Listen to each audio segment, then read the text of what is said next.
Hello, everyone, and welcome back.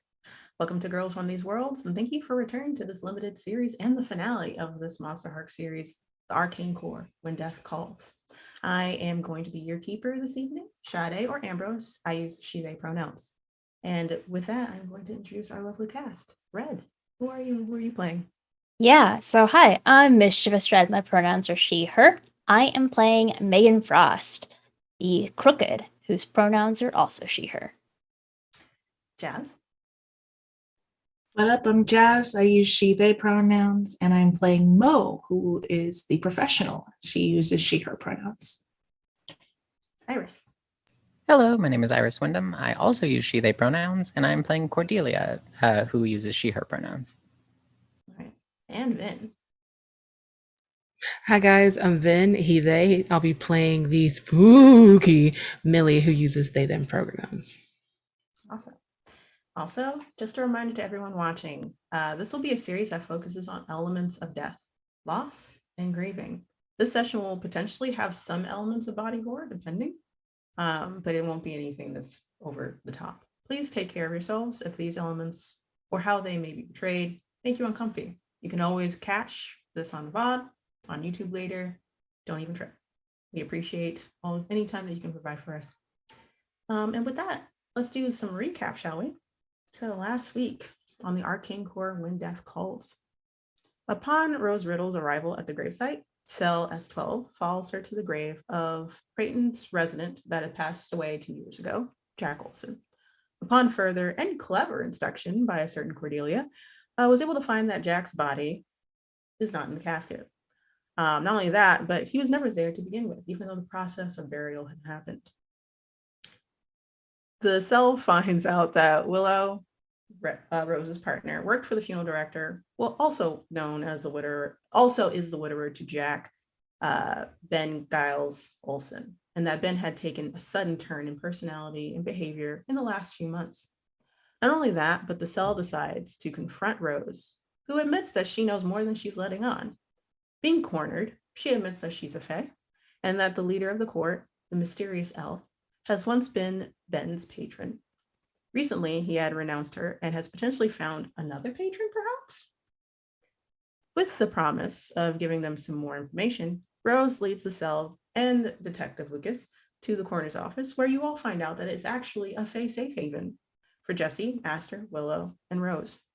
You all discover they are all a part of L's court, that Willow is a death fae known as a Dullahan, that Willow was potentially lured by Ben to quickly gather necrotic energy, and is potentially doing this in an attempt to resurrect his dead husband, Jack. You also find out that Ben was probably targeted because of the amount of spiritual energy. He was probably targeting people. I apologize for that. Probably targeting people that had high spiritual energy of a benevolent nature. And that's why Willow was targeted, so that she could potentially gather that for him on a regular basis. Elle calls Megan to demand why her dagger was being used and why it was not given to her sooner. But Megan was able to convince Elle to not only keep the dagger for a little bit while in order to use it against Willow, but that made a promise to return it once Willow was returned to Rose safely. Rose reveals that she is the Banshee, and that she also is housing Ezra from the prying eyes of Willow and is keeping him safe. Had offered to have y'all say hi to him as a response, but you all decided to keep him safe, and that Rose would also keep him safe on your behalf. You also decide to go to, after all this happens, you decide to go to Madison's horticulture and floral business to get the magical weakness for Faye, which is St. John's wort. But you find out, probably because you kept on touching a certain bush that you probably shouldn't have, that there might be more to this Madison in general. You decide to leave Detective Lucas, Madison, and Keisha at the hunter's cabin. And if something were to go wrong, that they should call in either the Fae or call on the Arcane Core if they do not return in a certain amount of time. You all decide to go to the funeral home on that one. And you make a plan, several plans that kept on kind of shifting to find out what you were going to do, how you were going to split up. And it turned out that Megan and Cordelia decided to go in and talk with Ben and Millie, as well as, I'm sorry, my brain. Millie, as well as Mo, decide to wait and lure out the Dullahan. And you do that. Millie is able to successfully lure out the Dullahan on that one.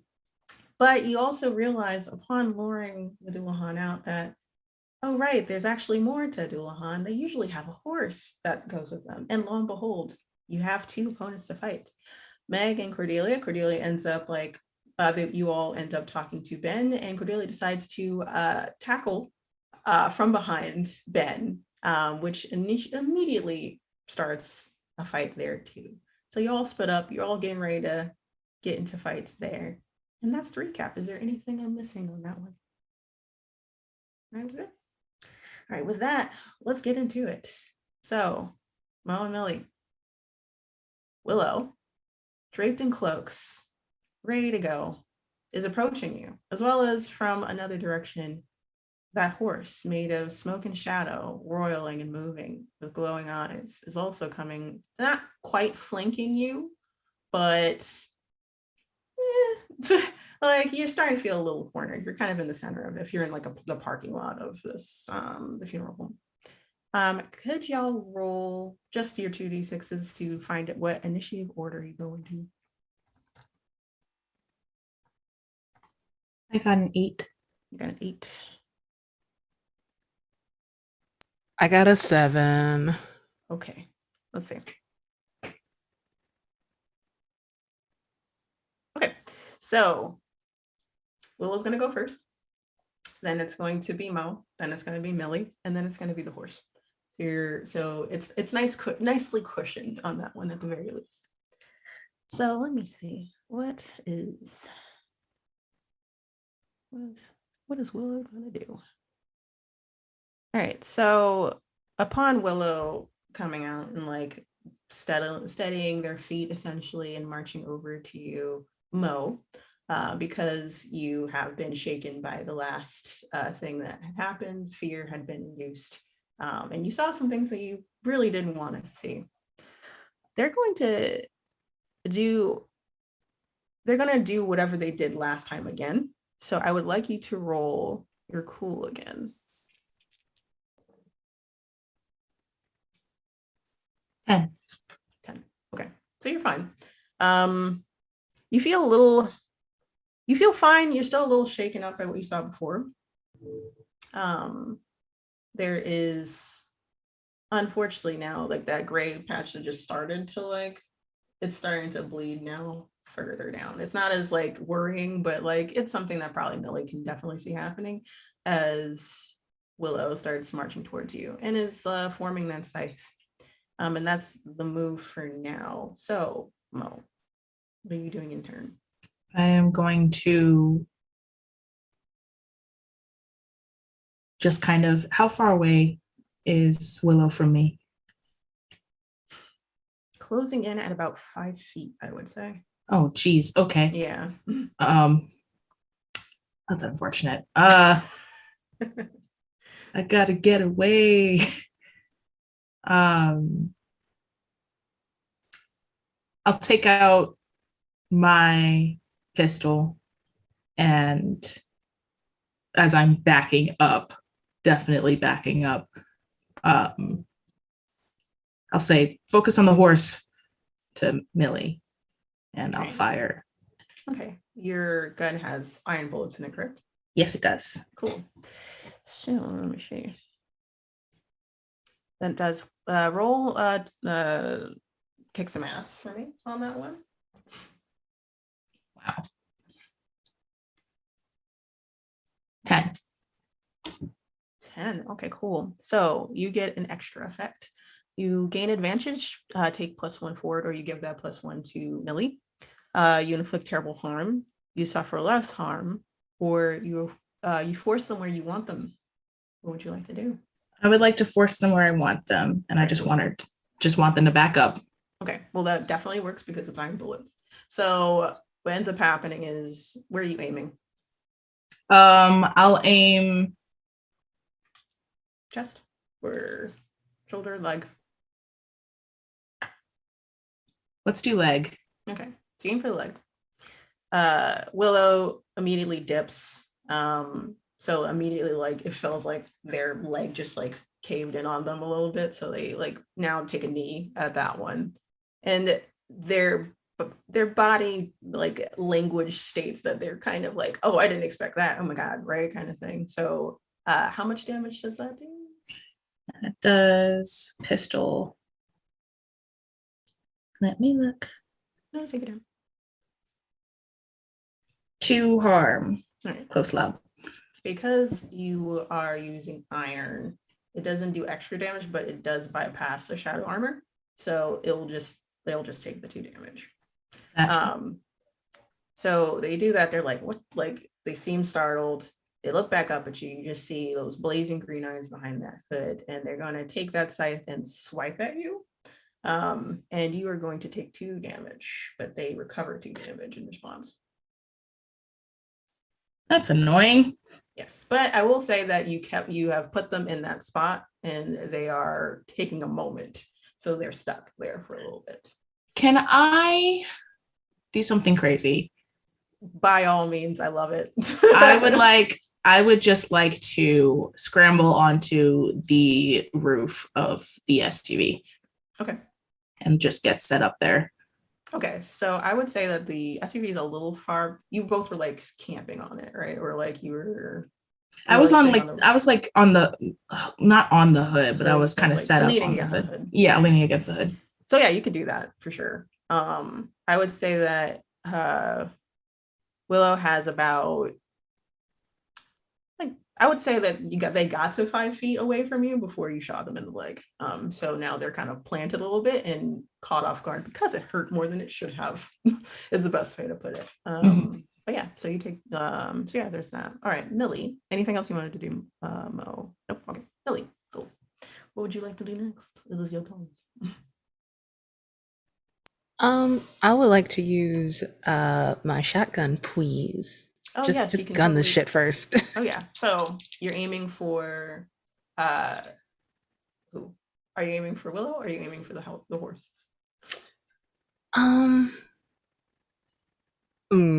Let's take care of the horse. Yeah. Yes, please do. All right. So aiming for the horse. The horse neighs at you. It's a very resounding, reverberating feeling in your head. And it's charging for you because you've like clearly brandished your shotgun. Roll kicks and ass for me. Cool. Oh boy. Big money, no whammies. I would like to use a luck point, please. Yeah, don't totally do that. Yeah. Just something needs to land first. All right. So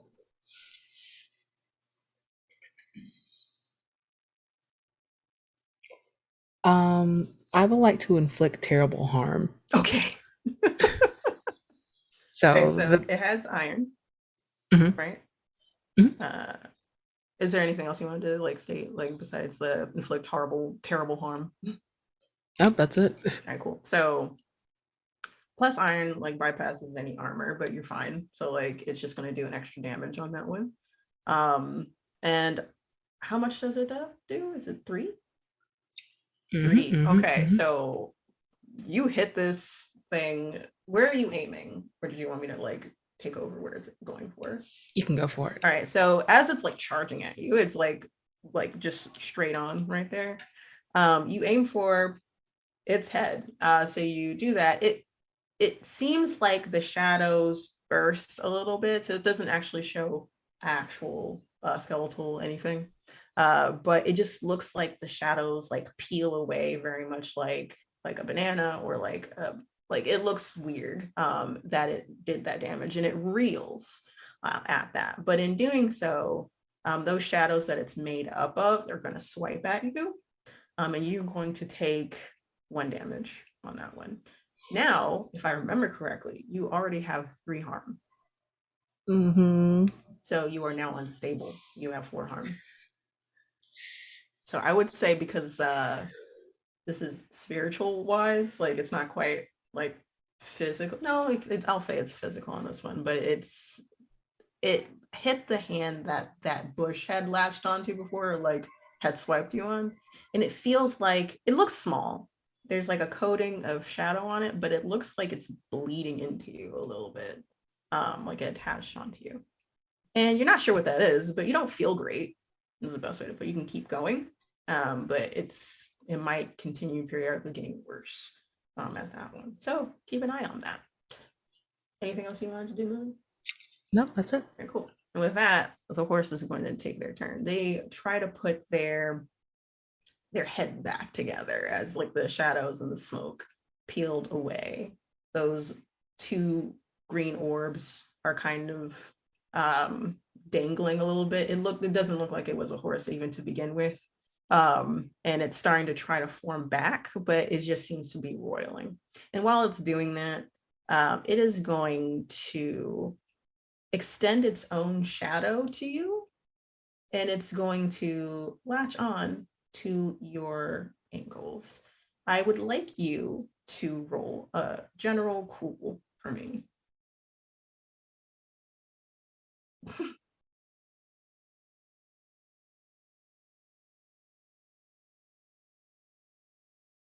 That's a 7. Okay. So since it's mixed, you get out of it, but it kind of took you by surprise. It's kind of like walking backwards in sand is the best way to put it, to try to get out of this the shadow here. So your next turn, you're going to take a -1 on your next roll. Gotcha. Unfortunately. All right, cool. We did that one round there. I'm going to go into inside of the funeral home, and then we'll get back to y'all. So Ben straightens his tie, does his magic, gets ready to, like, he's going to actually attack you first, just because it like ramped up at the end where he was going to unleash magic. So purple energy is written in the air, and it's going to push at y'all, as if it's like making these words, these sigils that he's making is making like a gate, like a threaded words, and it looks like a net, and it looks like it's going towards you as if trying to pass through you. I'm going to need all of you, both of you, to roll keep your cool. You say keep cool? Yep. Oh, that's a 3. Mark experience. It's a 7. Okay, so Megan, you were too close. So you were like kind of like getting ready to start some stuff with this guy, but he went like full swinging after being grabbed by Cordelia. Cordelia, because you were behind him, you don't get the brunt of it, but you understand what was going to happen. So it passes through you, Megan. You get a very weird chill, and since you got a 3, unfortunately, for a split second, you are underwater. Water fills your lungs, but you can actually talk and breathe just fine. And you're looking around. You don't know how you got here because you were in a funeral home in the hallway last time you checked, next to like one of the like watch rooms. And you're looking around, and there are other people down here with you. There's a lot of people here, and it looks like the surface is so far, far away. And then you're right back into the funeral home, and you're shaken. You're going to take -1 ongoing for the scene. The rest of the scene, you said? Yes. Oof. Yeah. All right. Now, roll initiative order.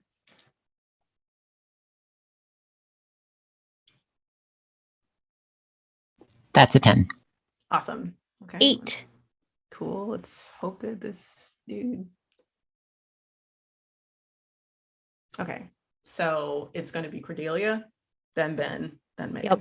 I was hoping that like if he would be a 3. Like, but okay. So Cordelia, what you doing? What can we see of the outside from here? Anything, or are we just unawares? You are not near a window facing where they are, unfortunately. So if you want to, you can like go further into the funeral home and go to like a room, one of the rooms where like you observe a body. There might be a window in there, but you have to go a little further in. Gotcha. Then in that case, I'm not gonna do that. I'm just gonna kick some ass. Okay, go kick some ass. Let's go.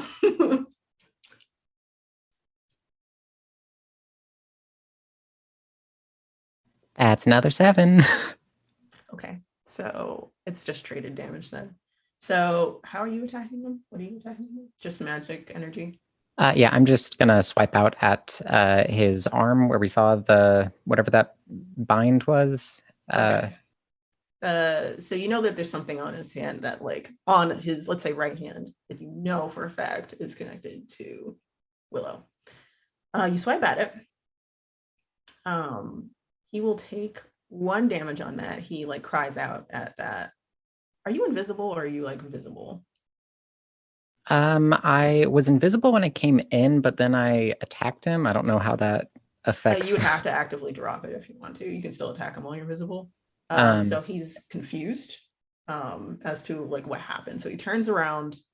He's like, "What the fuck? Like this isn't like mental magic of any sort." So he's gonna like wildly throw purple flames in your direction, purplish black flames, and you are going to take 2 damage on that one because you are directly in the sign of light of his just wild magic throwing. Is that -1 from immortal or? Yeah, just -1. I keep on forgetting about your immortal status. But yes, so you only take 1 damage on that one. So he's going to like look between the air behind him and then turn back to Megan. He's like, "The fuck is this?" Wouldn't you like to know, shithead? He is going to. That was great. He is going to growl at that. It's like, "Oh, okay, I see how it is."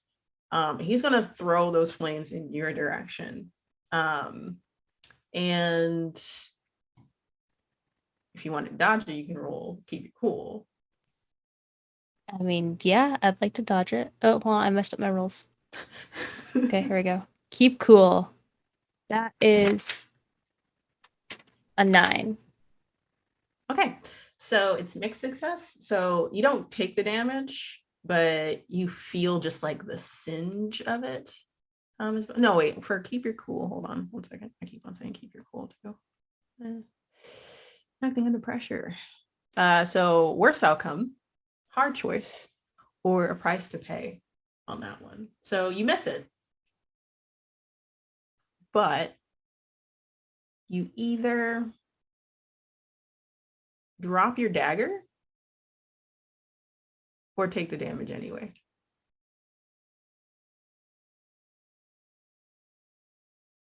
I'll drop the dagger. Okay. So you dodge out of the way, roll out of the way, probably into the opening of one of the rooms, one of the washrooms. And he sees the dagger fall. And he's just like, "The fuck is this? Who are y'all?" Wouldn't you like to know? Assholes. Your worst nightmare. The fuck? Okay, he like whirls around. He's like, "There's a ghost in here, isn't there?" Wait, shit. What gave it away? Who's to say? You know. All right. So I'll give. Yeah, I'll give 1 more round for this, and then we're gonna go outside again. So Cordelia. Okay. I mean, seeing that dagger just clatter to the ground, I think I'm just gonna ghost on over and then swing at him with it. Okay. Roll kick some ass.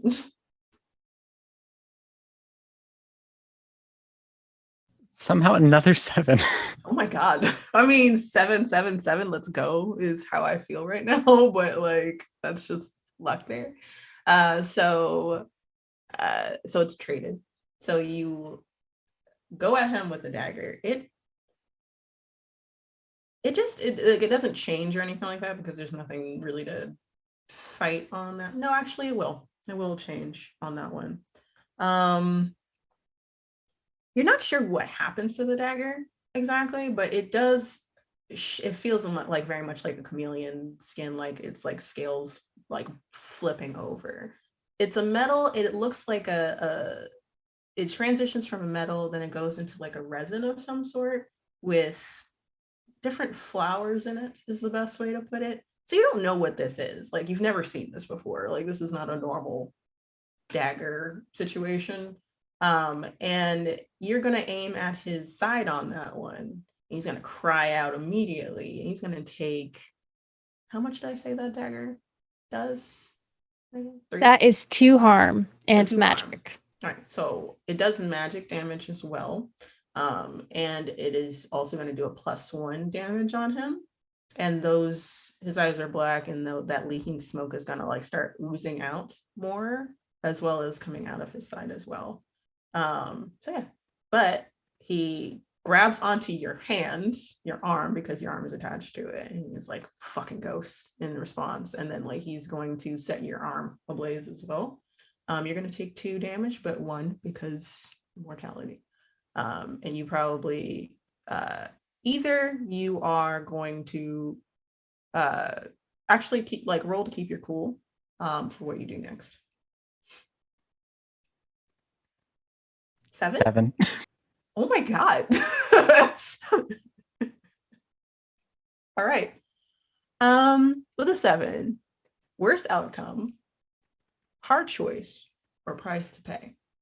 So you either can you'll either be able to pull the dagger out of his side, like with you, but at the cost of an additional harm, or you leave it there and you're fine. It's like the harm. I'll take the harm. So you're leaving the dagger in his side then. I thought it was I take the dagger out and like I take the harm. No, like you take the dagger. Wait, sorry, my bad. I did that wrong. My bad. That's totally my bad. Either you take extra damage, but you're able to take the dagger, or you don't take the damage, but you leave the dagger. Yeah, no, I will take the damage and the dagger. I will. Okay, so all right, cool. I'm sorry. But yeah, so it would just be like a straight 2 versus like just 1. So like it's as if like it didn't matter. All right, cool. So then he's gonna glare at the open space. He's gonna take the turn to use magic to try to reveal you on that one. So let's see if it works. Hold on. Because he just got stabbed in the side. Oh yeah, he did. He was able to do it just fine. So like that was a crit on his end. So he one-handed grabbing his side, also like quickly doing sigils in purple, and then like pushes it, and it like passes through you, and you become visible like you normally do when you choose to turn it off. And he's just like, "Who are you? Why are you? Oh my god! And why are you attacking me?" Do I need to say it again? I don't care what you fucking have to say. Like whirls on you. And he's just like, are you one of the ghosts that I missed or something like that? Like I don't understand. Where did you come from? Oh right, fucking hunters. Hunters can bring in whatever fucking entourage they want. And he's just like going off, and he's going to like try to get distance from y'all while you're doing this. Walking further down the hallway, backing up. Megan, you can do like something now. It's your turn. Yeah. So he's still in range of a shotgun. Yes. I want to take my shotgun and fire at him, trying to like aim predominantly at his wrist. But I will also take like a chest stomach shot too. Okay, so roll kick some ass. Oh, that is a 12. Awesome. Yay. We love to see it. All right. So you have a choice here. We get to do advanced, right? Is that what we decided? No, not advanced. Okay. We are Just a Oh, 10 like you can plus. take advantage, take 1+4, or give it to Cordelia. You can Okay. inflict terrible harm, Yeah. suffer less harm, or force them where you want them. I want to.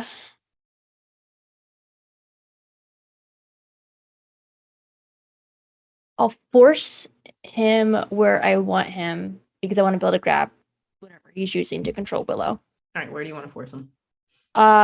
Instead of like backing up, like probably like against a wall, so he has like nowhere to go. Okay, so he's trying to. I would say that he's trying to back further down the hallway, and there's like Yeah. another room, like a washroom that he's probably aiming for. Mhm. So you're able to aim for his wrists. It's 3 damage for your shotgun, if I remember Yep. correctly.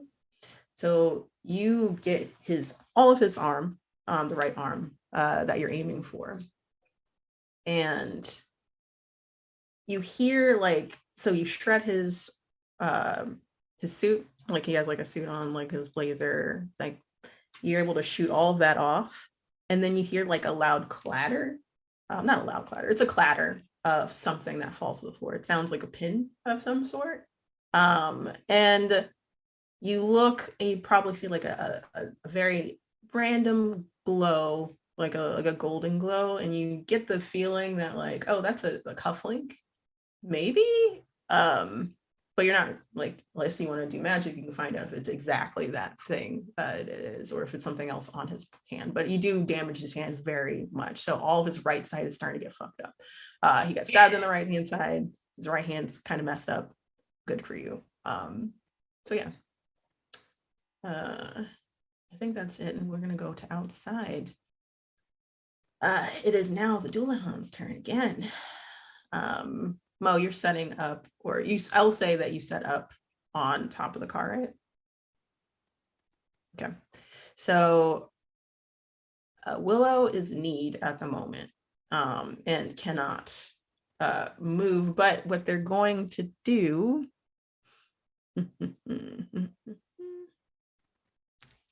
one second. There it is.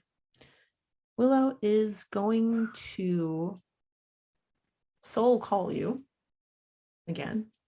So they call out Mo Jackson. It reverberates throughout your entire head. And it sounds like it's going, like it's kind of like when a bass in a room is like for music is like going through your entire body. It feels like that. And you have a very different out of body experience you did last time. It feels very much like you nearly completely detached this time. And you, in the middle of finalizing your setup, because you have, right? Like you're setting up, you're like, all right, cool.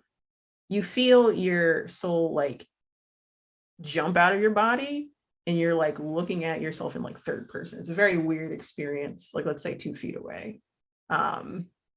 It feels like what you would imagine someone that passed away, and like looking at their body after they pass is what it looks like. And it's too much time passing between you're starting to get a little nervous, like let's say like 5 seconds pass and you're like, oh fuck, did it actually take?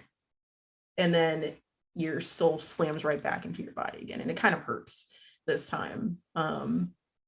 So your chest feels like it's caving in a little bit, but it passes after a few seconds. You're not sure how much more they can call your name at this point before that becomes a permanent thing, or it will be harder on that one. Your turn, Mo. Ow. Damn. Well, I mean, yeah, that sucks. I'm gonna point blank this because I think that I might be too. Well, how far are they from me now?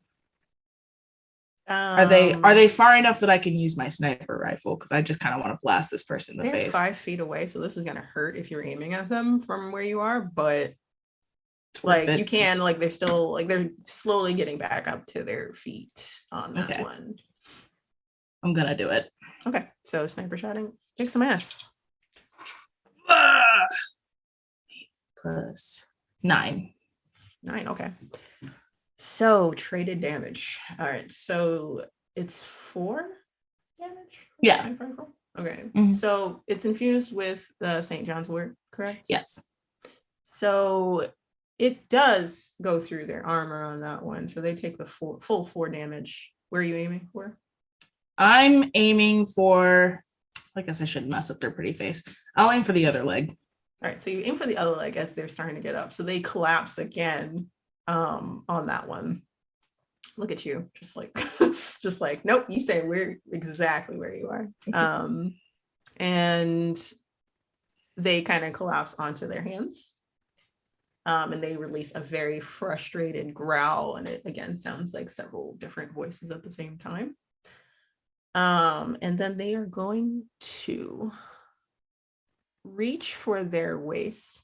So they're going to reach like this. And then you're going to pull something out. It looks white, whatever it is. You're not entirely sure what it is. It looks like a long weapon of some sort. And it makes a weird noise. And they're going to flip it at you. So you're like, oh, a fucking whip. But then it wraps around the hand that like just shot at it, essentially. And you notice or realize that it's not a whip. Well, it is a whip, but it made a weird clattering sound. Very similar to like if you've ever been in biology class and you have the skeleton in there, like when it rattles together, the bones. Mm. You realize that like it's a line of bones, a spine, maybe. I hope not. I hope that's not what it is.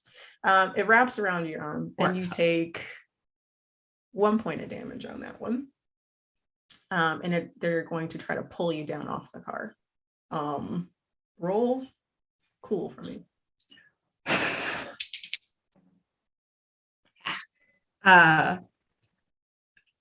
13. Awesome. No, you're fine. Like you literally like get the fuck out of here. Like you flip it up. You're like, it's like startling that it's a whip and it's not actually. It's made of a really weird material. You really hope it's not bone. But you're able to like shake that off and like replant yourself. Okay, so trade damage there. Millie. Now I have a question. By all means. I don't know how much of this is like above game knowledge or in character knowledge. Does Millie know that Willow is like being controlled by Flop in the? You do know this. Okay. You know that Cool. Willow is being controlled probably. Like you all guessed that that's what was happening. But I will say, you did some very violent stuff just now, which is one of your tags. So you will hear in the back of your head, and the voice sounds a little different this time. You're not sure how, but it sounds a little different. And it's just like, isn't that the one that murdered Ezra? Isn't it? We know it was someone else that controlled them, but they're right here. We could just annihilate them. You can just end them right now. You can just do it right now. So in order to use magic, by all means, go. I do. First of all, like Millie is like they're trying to stay composed. They're not gonna let that like they need to focus. Not gonna let that get under their skin, even though it's practically inside their body. Not gonna let that get under their skin. But this is me asking for some MC guidance because one of the use magic options is banish a spirit or curse from the person, object, or place it inhabits. Is it possible to use magic to remove the control on Willow? Oof. If you do that, I'm going to say you have to do it twice successfully. All right. Whether it's mixed or not, like you have to do it twice because twice. I'll say you have to do it twice to remove it. I want fate to fuck with this one, so I'm not gonna like luck my way out because that feels like cheating. So boy howdy, let's go. Big money, no whammies. Oh, a 9. A 9. You have a glitch on that one. What would you like to do in response?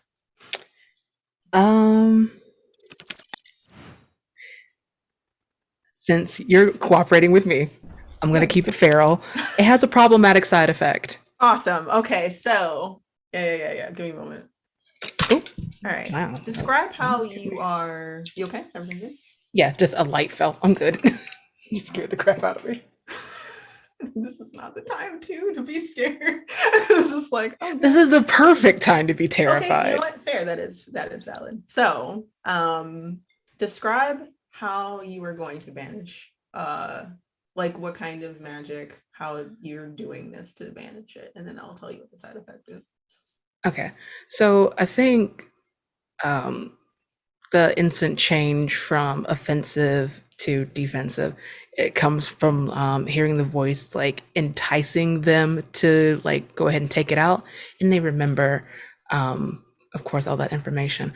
I think the banishment process is like they've given up their position with the horse and trying to like slowly approach Willow, knowing that that whip shit just happened. And it's like murmuring quietly while doing like the sigils like at their side. It's a very subdued incantation.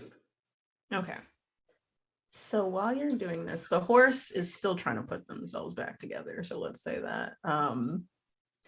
And while you're doing this, the side effect is that since the only people that have experienced this are inside the house, your eyes turn black all the way down to the whites of them, and the smoke starts billowing out. This smoke starts billowing out of the sides of your eyes. As well as if Mo were to turn around to look at you and not focus on Willow in front of them, there's like the outline or this transparent outline of three figures that are kind of cloaking over you. And it's like they're like roiling and moving around the back of you. One of them that was just recently whispering into your head is like actively trying to do that again, but like you're keeping it steady. So when you do this magic, and this is that side effect is gonna stay up for a little bit, so we'll see if someone notices. But other than that, you do this in Willow's direction. It pulses through them. And for a moment, they stop doing what they're doing and stop movement entirely. And you see the shadow armor that's like the cloak that's over their head kind of like dissipate a little bit. So you see Willow, their red hair, their surprised face as like they're trying to gather themselves, like they're kind of like half bent over, half like getting ready to look at Mo, but then it's kind of like they stop doing what they're doing. And horror fills their face as they look in your direction. Like not because of you, like just like because probably like what am I doing here kind of is what's happening, looking at you because they know it was because of you. And that face stays for a little bit before like it's lost again. Like it's like they go blink one more time. It's the horse's turn, correct on that one? Okay. So the horse is now kind of put back together. It just kind of looks like a slop job of like smoke and smoke and shadows, and like the eyes are still like not correctly positioned is the best way to put it.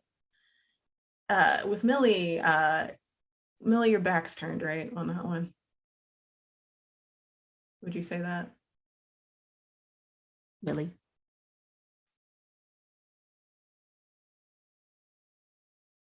Millie? Hello? Your back's turned? Okay, I'm sorry. I thought you. It's totally was fine. reading. It's Okay, totally fine. my bad.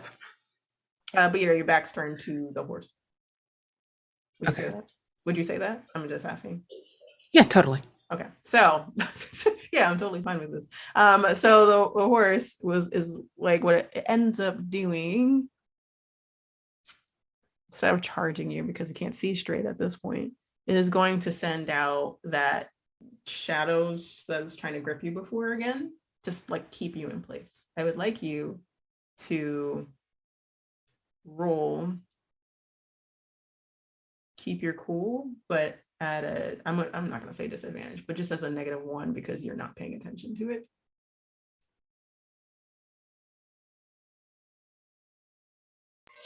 That's a 10. Awesome. Okay. So an 8. Oh. so so let's see. I'll keep on forgetting what the okay, so acting under pressure, worst outcome, hard choice, or price to pay. You either get stuck or incapacitated. Yes.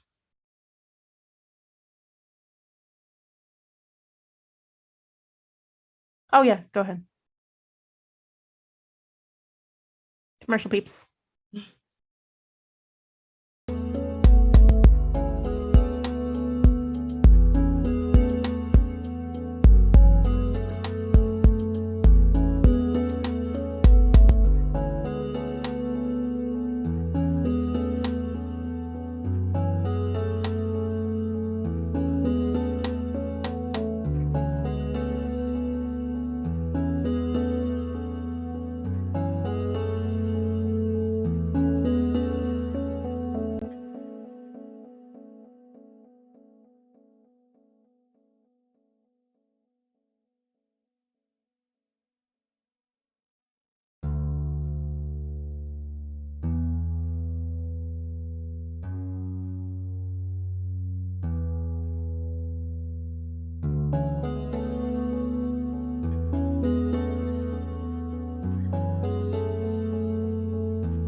Welcome back, everyone. We're picking up from where we left off. Sorry about the technical issues. But we're picking up where Millie had rolled. I think like you gotta. I'm going to give you a hard choice and a price to pay because you got a mixed success on the horse attacking from behind by trying to keep you in place. So you either will either you will give into one of the temptations that is being whispered to you right now and get out of that situation without being damaged or like kept in place, or you will be taking -1 ongoing for the rest of the scene because those shadows were able to attach onto your legs. Little bits of it were able to, you're still able to get out of the situation, but like you feel a very heavy weight in response to that. So those are the two options you have. Listen, you know I have to give in the violence, baby. Yeah. All right. So as you're like pulling out of these shadows, that voice is in your head, that different voice whispers, see, they're down now. You can just attack them. You can just end them right now. They're weak and they can't move.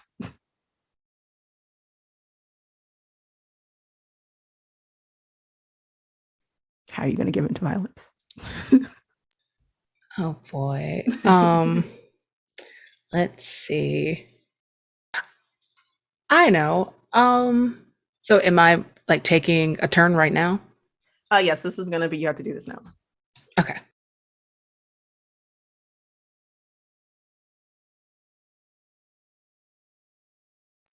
I would like to use the big whammy. All right, go for it. You don't have the gold because you gave it to Cordelia. So it's not going to do as much damage, but roll for it.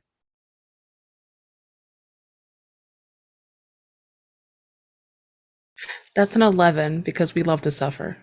Awesome. So big whammy does 2, right? It will push Willow, like Willow was like kind of like hunched over on their knees. Your big whammy moves them like pretty much like throws them off balance and they roll to the side, and it's a great distance. So before they were 5 feet away from Mo, they're now like 15 feet away from Mo. It was a big distance that they move. And they tumble and they catch themselves with their hands on that one.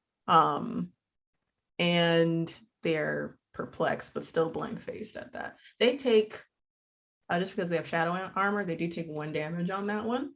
But they're not getting that damage back immediately afterwards at the very least. So yeah, you did it. You gave into your impulses, and that one of those shadows that's like visible, like seems to like vibrate with excitement at that. But yeah, it's good. All right. And we did the horse's turn. I'm gonna go back into the house on that one. So, Cordelia,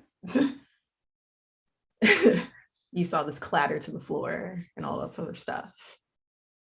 My dude is not looking great. He got hit on his right side really hard. Yeah, what are you doing? Did we hear Mo's name get called? Do we hear any of that, or You definitely hear Mo's name getting called because it's very resounding, and you definitely heard that sniper shot go off. You know what it sounds like. There might be like a silencer on it. I'm not entirely sure about that one, but like you know exactly what it sounds like at the very least. It's just meant to muffle it. To look, do you have a silencer on it, Mo? Don't let me like talk for you. Yeah, I feel Okay, like that's probably smart. You know what it sounds like when like their gun goes off, when her gun goes off, essentially. It sounds like a ping. It sounds louder than like a silencer on like a pistol or something like that, but you're like, oh no, okay, stuff is going on outside. All right, so you didn't hear all that. So that's up to you. What do you do next? Can I quickly enough move to a position where I can see outside? Yes, you can like, I would say you can, he's kind of down. He's focused on Megan at the very least, because I just got shot by a shotgun. So yes, you can go down a hall a little bit, and to the right, you can go into one of the rooms where there is a window really quickly. And okay, I guess just how's everyone looking? Sorry that this is such a multi-step process. So you want to see how everyone's doing? Okay, so what you do see that Mo is like posted up on the car, that Willow looks like they just got yeeted several feet in another direction, and looks like they're scrabbling. Well, not scrabbling. It was like slowly trying to pick themselves up, but their knees are kind of like not doing too great. Their legs aren't doing too great. And if you look back, you see Millie just escape the clutches of shadows that were grabbing at their feet. But you also see the outlines of like 3 shadows over them, and you see that same smoke coming out of the sides of their eyes. Very similar to what Ben looks like right now. Can I use my new move? Can I use monster empathy? Yes, you totally can. Hold on. Looking at pararomantic move. I'm going to read it out loud because I think it's interesting. So when you try to work out what a supernatural creature desires, roll charm. On a 10 plus, hold 2. On a 7 to 9, hold 1. Spend your hold to ask the following questions. The keeper will answer honestly. And there's 3 questions, y'all. I will not tell them. Cordelia, tell me what question you want. You roll first. Roll first and let me know. That's a 4, but I would like to use a luck. Okay. Mark that you got luck. Okay, use luck. And then I would like to ask first, what would distract it? What would distract Willow. Willow? Hmm.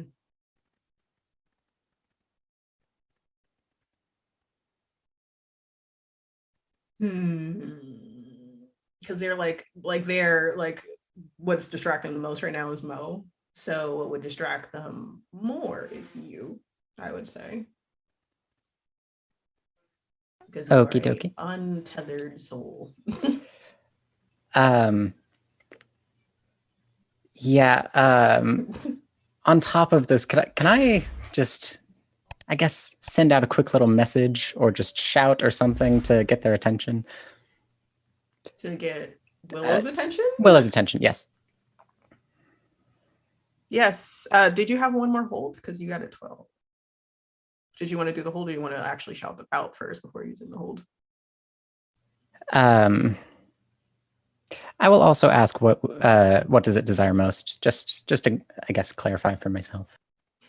It desires to do what its directive is, which is get the last bit of spiritual energy it needs to do what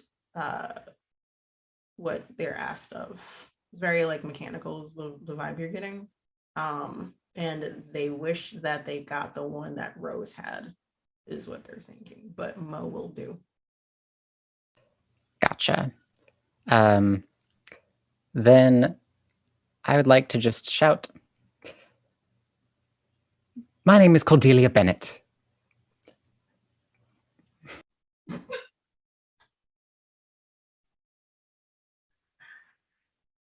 Okay. Okay, so as Willow gets to their feet, I'm assuming like you phase your whole head through the window to like, you don't have to open the window, but to say this, Willow is getting ready to like figure out what to do next with Mo, and then it hears your name shouted out, and it looks to you, and it seems to like slightly perk up, like its shoulders set a little bit more now that it's like able to like walk again, like, or like stand up on its feet again. And it's going to start, it stares at you for a while, like it's calculating. And then it's going to start aiming to go back into the house through the front door. Okie dokie. So this is going to take a little bit of time because it's all happening at the same time. So is there anything else you want to do, Cordelia? No, I think I'm just going to, or I guess if I could hand back the dagger to Megan or something like that. Other Yeah, than you that, can no. do that. You can well, yeah, you like go back, rush over, and give Megan the dagger. It's going to be Ben's turn, but you're going to say something. Me? Yeah, you look. I'm just getting ready for my turn. Sorry. Oh no, you're like I'm ready to go. I'm ready. Okay, We gotta stop this. So Ben had was confused, like he sees you rush by Cordelia, but he's focused on Megan, and it's just like, why are you trying to stop me? I'm so close. I don't even know why y'all are here.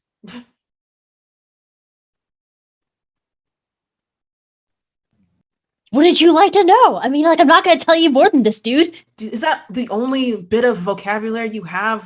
Like, aren't you like 12? Like, why are you here? Would you like to know? Now I know Oh. it pisses you off, so I'm gonna keep doing it. Exactly. Fucking 12. And then like he literally with one hand does that fire, that black purple fire at you again. Cool to get out of the way if you can. Will that take my turn if I get roll if I get out of the way? It's my turn that I'm taking right now. Yours is right Okay. after this. So I can just roll. Okay. You can Yeah, just I'll roll to like get out of the way. Mhm. That is an 11. Cool. So you're able to do that just fine, no issues. So you dodge backwards out of the range of this fire. And he curses at that. Your turn now. I'm gonna bolt for that cufflink that dropped to the floor.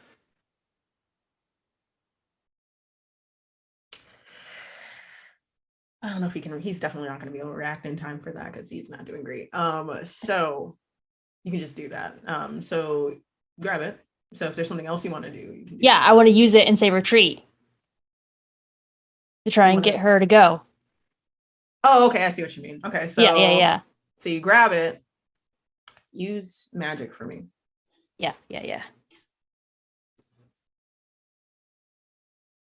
I'm using luck. Luck This is of important. plenty. Luck of plenty.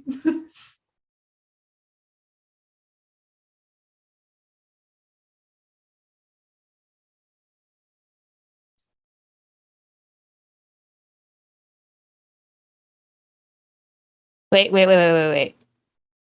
I won't use a. Wait, never mind. I have to use a luck because I'm still -1. I have to use a luck. Yeah.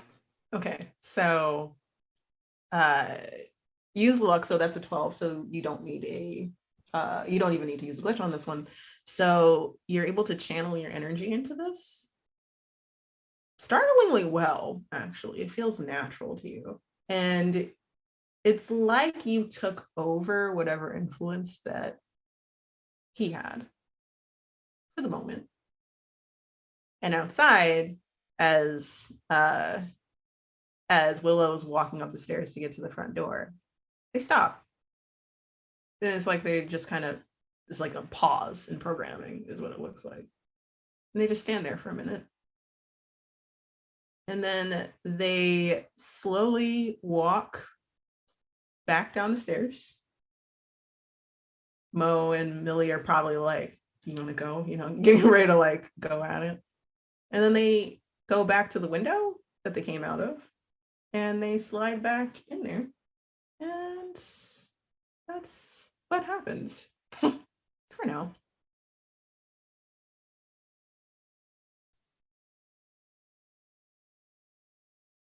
Megan, what else are you gonna do? Is she like aggressive now, or like is she? No, she's just literally like she's retreating, so she's literally going back into the basement where she was. Okay. I will then. I probably can't attack the guy again, or because I used my move this turn. Mhm. You can move. You know, yeah, I'm gonna bolt now. I'm gonna bolt out of the house and just run. Okay, so you're running out the front door? Yep. All right, cool. So you ran out the front door. Cordelia, I'm assuming you were doing the same thing anyway. Ben is like losing blood, I guess is the best way to put it. So he like crumpled and he like shouts back, "Get back here." Wouldn't you like Fuck that? off. He's gonna throw magic at you. I'm sorry. You keep on saying that. He's gonna throw magic at you as your tail like running out. So I would give you cool again, but like you get an advantage on that one because you're literally almost at the door. So you get +1 on your roll. I swear to God, if you somehow like got snake eyes. Oh no. So as you say, wouldn't you like to know, he quickly just whips that flame at the back of you, essentially, as you're leaving. You will take 2 damage on that one as you're leaving. Can I try to protect, or is it? If you want to do that, it would be protect someone roll. Okay. You want to do that, so you see it coming, and you like take position to block it. Yeah, I'll shield spell, but I think I still have to roll for it. You still have to roll for it, but yeah. So shield spell, yay, it's getting used. I love it. I leveled up with that. Awesome.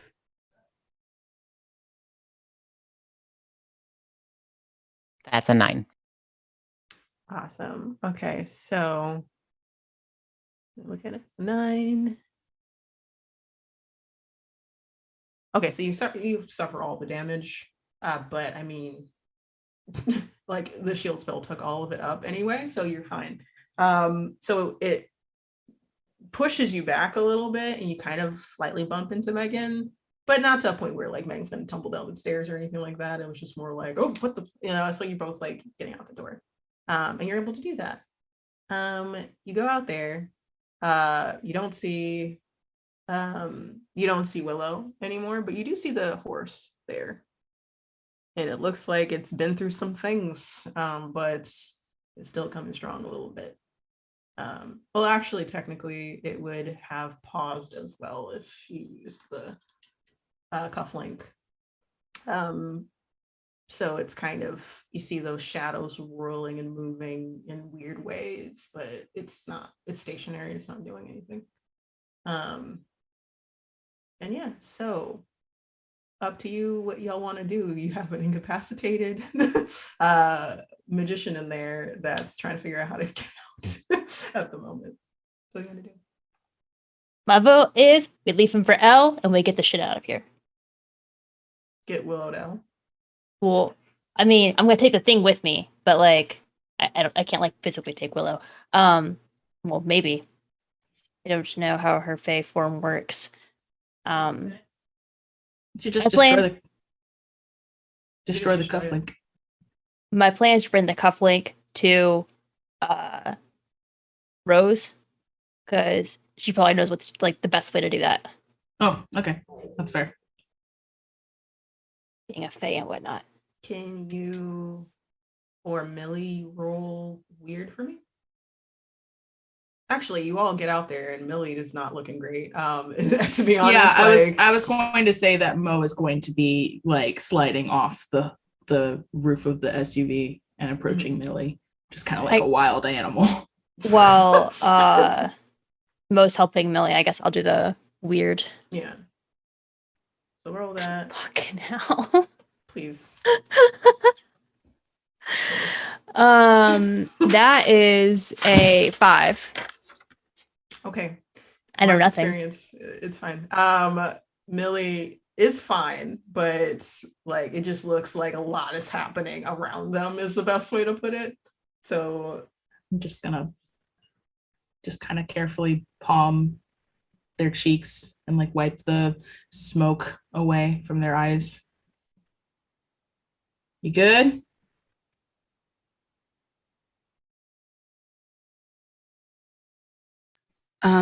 And overall or in a general sense? How about specifically right now? I'm fine. I'm fine. I think. Do we see the figures? Are they still there? You can totally see them. I don't want you to freak out, but you got 3 weird ass things standing right behind you. Would you like to introduce us to your friends, or Do they look like the watery people that I saw earlier? No? Okay. In a kind of hazy turn, like they try to look like if Millie looks behind themselves, did they see them?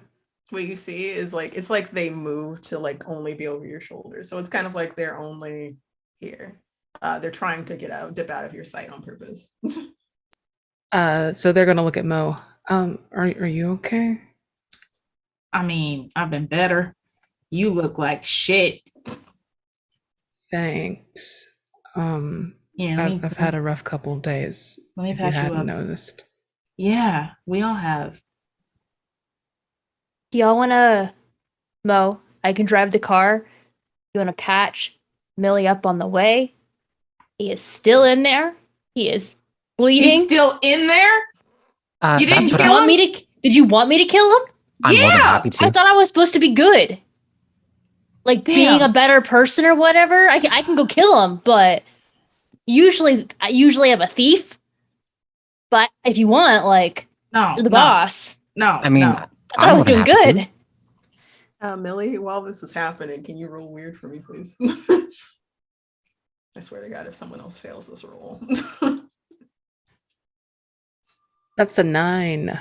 Cool. Okay, so you know that you can just destroy it and it'll just be fine. It as in the guy, or it as in like the cufflinks? The cufflink. You can just crush it and it'll end it. If you have the thing, we don't have to worry about him. So whatever module or modem it was using to control Willow, do you have it? I do. Like Megan shows Then it. crush it, kill it. Throws it on the ground, steps on it repeatedly. I like how the visual went from like just like one stomp to just like shut the fuck up, motherfucker. Like in my head. It's like he's done. Done with this. So you do that, and when you stomp on it the first time, you feel like a release, like an energy around it, kind of like reverberates, and you all feel it. It's not like a lot, but you're like, oh, okay. And then you keep on doing it, and then that same reverberation keeps on happening over and over again, and then eventually it like dissipates. And then you hear, upon doing this, there's a silence for a little bit. The horse like goes back into like turns into a wisp of shadow, and it like essentially like goes back down into the ground, turns into a shadow that like slinks back into the forested area. Then you hear a scream from the basement, like a reverberating, horrifying scream. It doesn't sound like a banshee scream, but it sounds just as horrifying. Several voices shouting out at the same time in horror, in anger, in sorrow, all at once. And you're gonna hear and you're gonna see from the basement, those windows, shadows are gonna start like licking out of them in an angry motion. You get the vibe that Willow is awake, like Willow is Willow, but very, very raw at the moment. You're gonna actually hear, and you can also see all the windows shatter essentially at that scream. And Willow you can hear them marching from down in the basement all the way up to the first floor. You can hear those stomps from where y'all are, which is kind of concerning because like, although Willow is extremely tall and looked hulking, their form is kind of like slender, I guess is the best way to put it. Bust like this. And what ends up happening is you can hear just everything seems like it's just getting destroyed in their wake. And then you can hear Ben screech. He's just like, no, no, no, I'm sorry. Like he's like shouting from like the living room. And then the door busts open and you see Willow, no hood, just them. Their hair is like just like moving in a way it's not supposed to, very much like the shadows are. Green eyes blazing with anger, tears in their eyes as they like grab Ben by the shirt, drags them down the steps. To y'all, walks over to you. Doesn't have a scythe or anything like that. Throws him on the ground, pins him under their foot. He's trying, like he's not moving. And she just stares at each and every one of you, trying not to cry, but failing very much. And they're going to say, I'm very sorry. Very, very sorry. But I'm going to do beyond ending this person here. They growl down at him.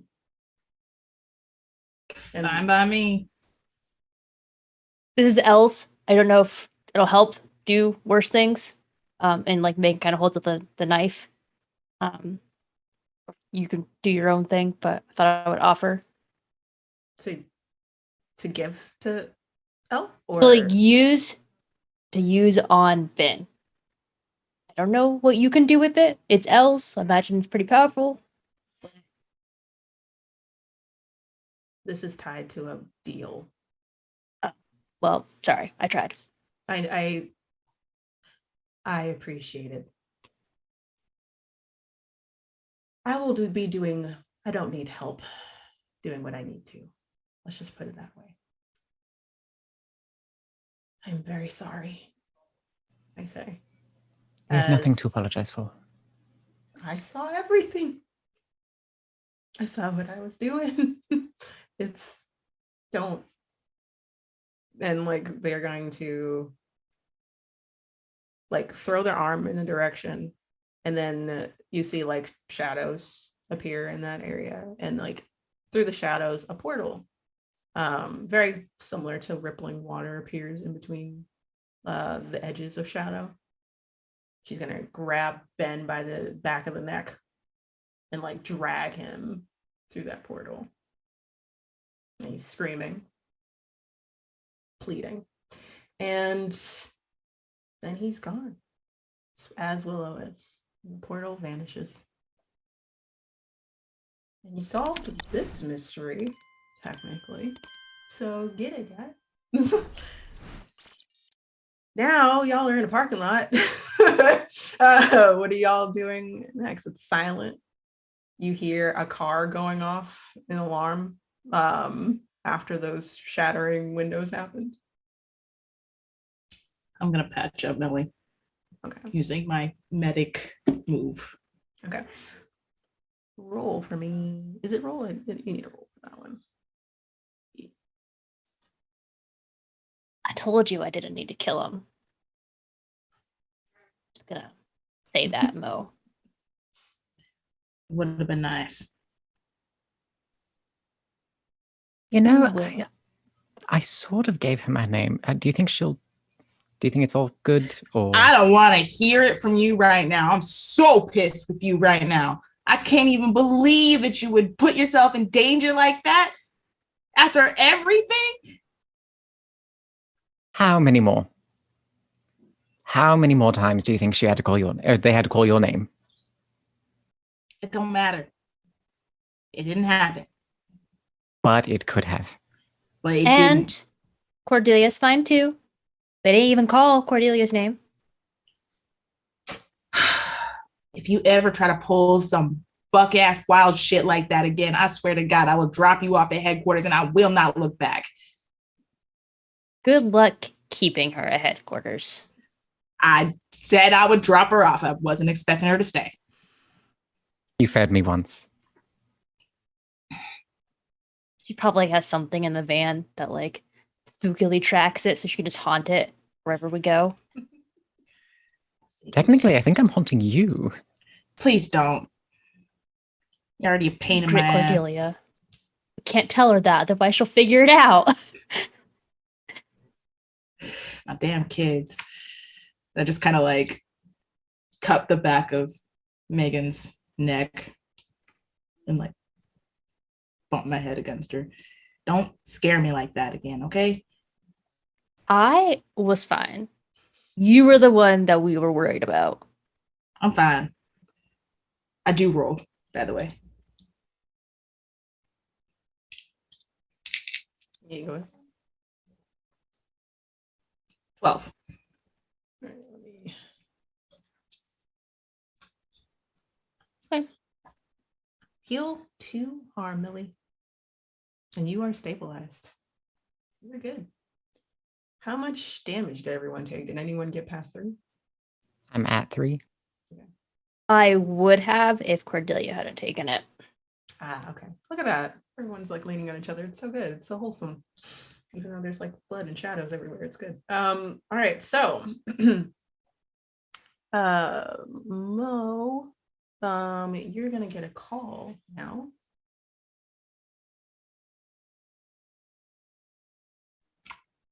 Hello? Is everything okay? Detective Lucas. Oh, man. Yeah, we're good. We're good here. Okay, you might want to get out of there because police are coming to that scene right now. I hate cops. Thanks. You're welcome. Thanks. I'm here. I'm on the phone. Yeah, I know. We're coming Please get back. out of there. Okay, like I'm obstructing justice technically, so get out of there, please. Oh, that's sweet. All right, we're coming back. He hangs up. like essentially right now. I'm just like, oh, that's sweet. Hang up. Damn, rude. We get along. All right, we got to pack it up, move it out. Cops are coming. Do we want to go to the cabin? Do we want to go to coroner's office? Where are we going? I I'll should have figure- told him. I'll just text him to meet us at the coroner's office. Okay. So everyone's going to the coroner's office. All right. So you do that, you text. I would say like Lucas gives a thumbs up emoji. It's already like just already still not feeling like it's like making fun of me and then flirting with me. How dare, and then like that, and then you are all gonna meet there. So when you get to the coroner's office, you see several 2 cars parked up front. One is Detective Lucas's. I think one's Keisha's. Madison, I would say. Oh, well, they're all there. Madison and Keisha, Detective Lucas, the other Faye in the coroner's office, and Rose is there. You go in. You're met with Detective Lucas and Aster there, as well as Rose. Rose like steps forward. Is everything okay? Is Willow okay? Willow's pissed, rightfully so. Yeah, I assume. But yeah, they're free. They're off in the Shadow Realm with Ben. Don't know how long they'll be, The Shadow Realm. or wherever the fuck they go. Oh, it's just probably our realm. That's about it. It's probably going to be a while. Time They moves were differently very there, upset. so it could be immediately or it could be tomorrow. We'll see. I'm assuming that what happened to Ben? I'm assuming Willow. Okay. I hope they're okay. In any way. No, okay. And she plays with her own fingers. It's so in Detective Damien's so what does the scene look like over there? Exactly. Bunch of broken glass, some Some blood. blood. That's it, though. There's blood.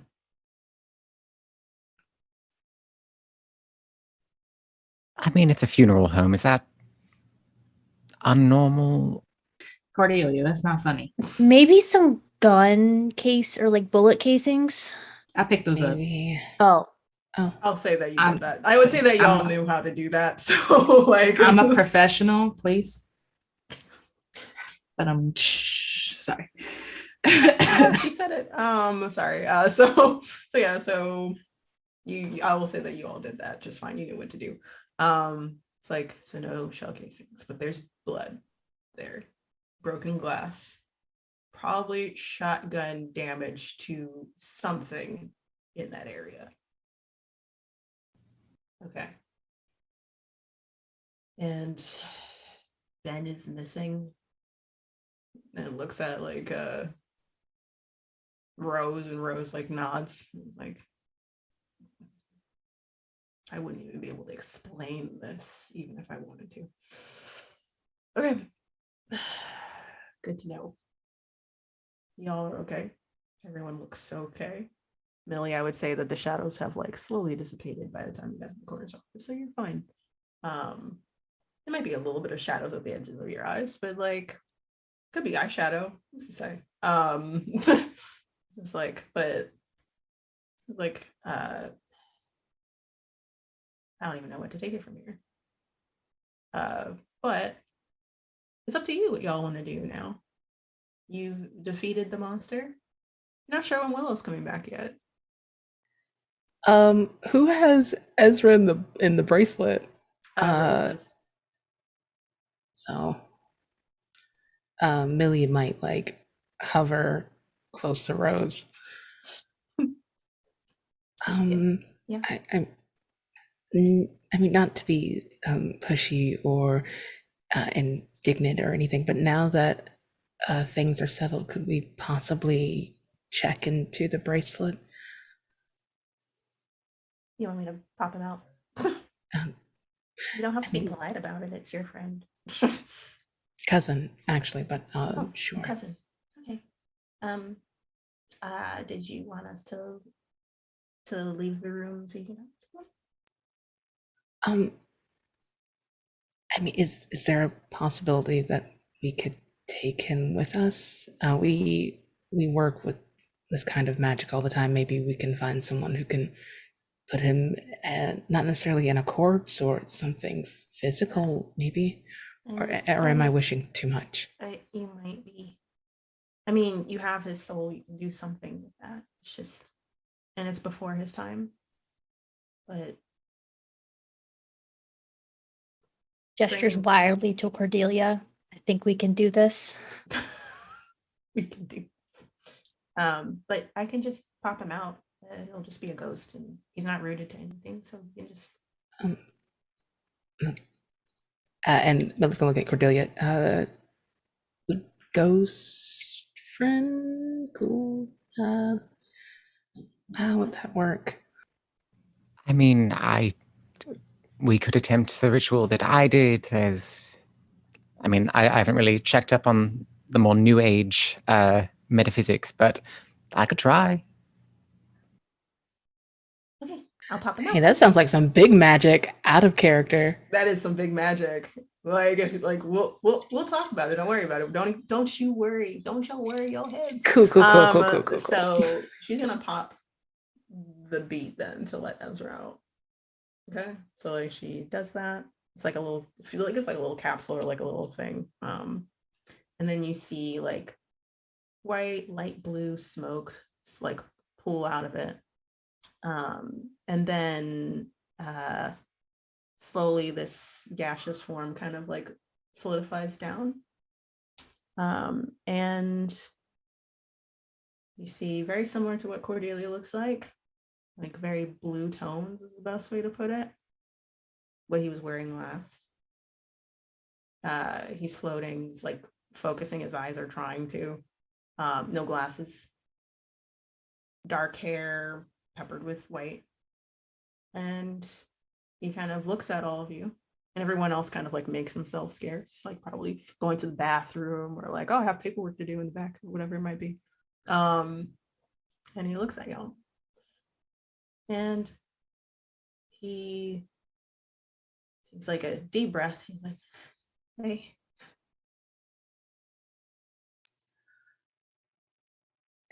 Hey.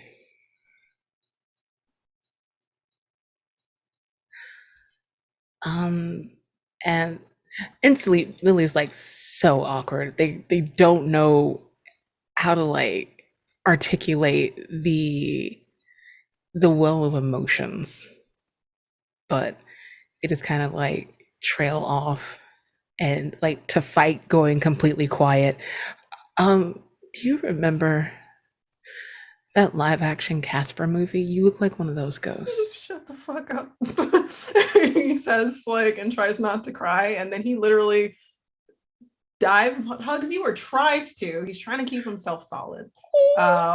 And he's able to like figure it out, but you for a moment his arm like passes through part of your upper arm, and then he grabs you, and it feels as solid as it feels. It sometimes feels like a person is hugging you, and other times it doesn't. But you can feel that he's trying to hug you as tightly as you possibly can. I'm just gonna miss you. I'm not gonna. I I'm hate still crying. here. I know you're still. You You know what I mean. I'm not gonna waste any time. You should talk to You're my Cordelia. fucking cousin. I get to talk to you as much as I I want. know, but this isn't fair. That should be your moment over there. And they like kind of wiggle out of it and just like point at Cordelia. You're so fucking weird. He says, like, and he like wipes his eyes. It's like, hey, Corey. Oh, Hi. I'm sorry I died. Yeah, I'm pissed. Megan wants to leave to give Cordelia and Ezra some privacy, and she'll kind of just pull Mo and Millie with her, being not subtle at all. What are y'all doing? Like, are you just okay? Have fun. Oh, What, but Make good choices. I mean, What does that- he does look like what the does that Casper even ghost, mean? right? Hi, Corey. hey, they're so weird. No, really. I mean, we are already all a weird bunch. An eclectic group, yes. Indeed. I did y'all get my message? Yes. I'm glad we get to talk a bit more. Yeah, about the spiritualism part or the everything part. everything part, right? Yes. I didn't think I could be awkward dead. Here we are. I should have known better. It was like you still act the way you do, and most ghosts that we interact with still act. Why did I think this was going to be any different? This is the worst. Sorry, not like talking to you. The hi, how are you? This is, and he's like trying not to float, but he keeps on almost floating, and like it's like nope, staying on the ground. That's what I'm doing. She just sort of mutters like, "He died as he lived," under her breath. Just Shut up. Shut up. and she just sort of tackles him and spins him in a hug. Oh. It's like and he like hugs her back. It's like, I really am sorry that I died, but I actually get to hug you now. Sorry, You bit didn't of a find anything in my belongings, did you? no, I didn't find any books. You didn't find any books specifically? What kind of books? I didn't. I said, I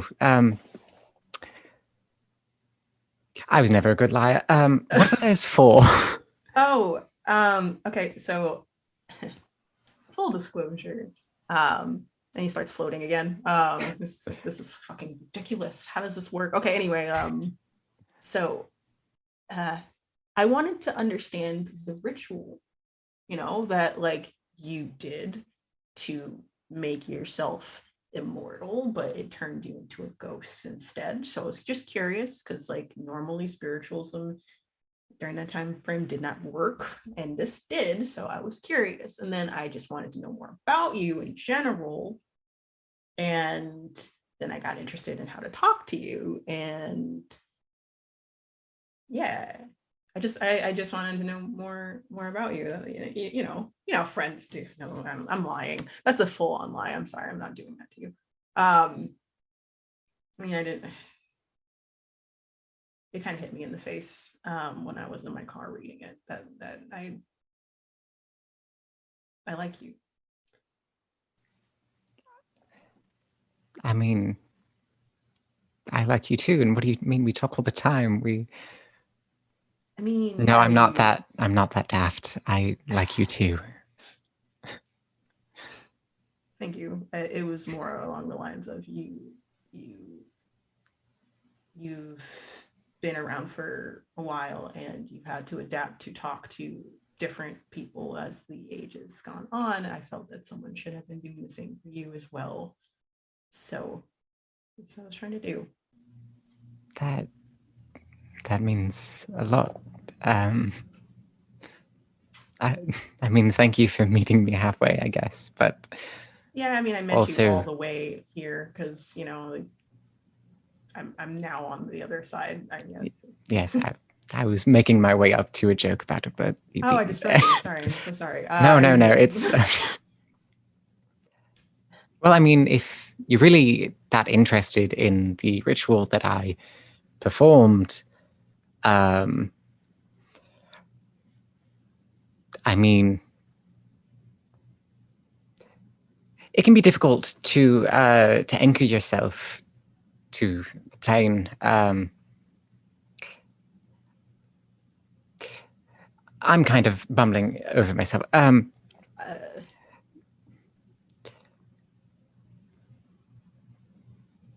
How are you? Let's start there. I'm okay. It's terrifying, but Rose helped me. I'm okay. Cordelia, you can roll empathy for me if you want to.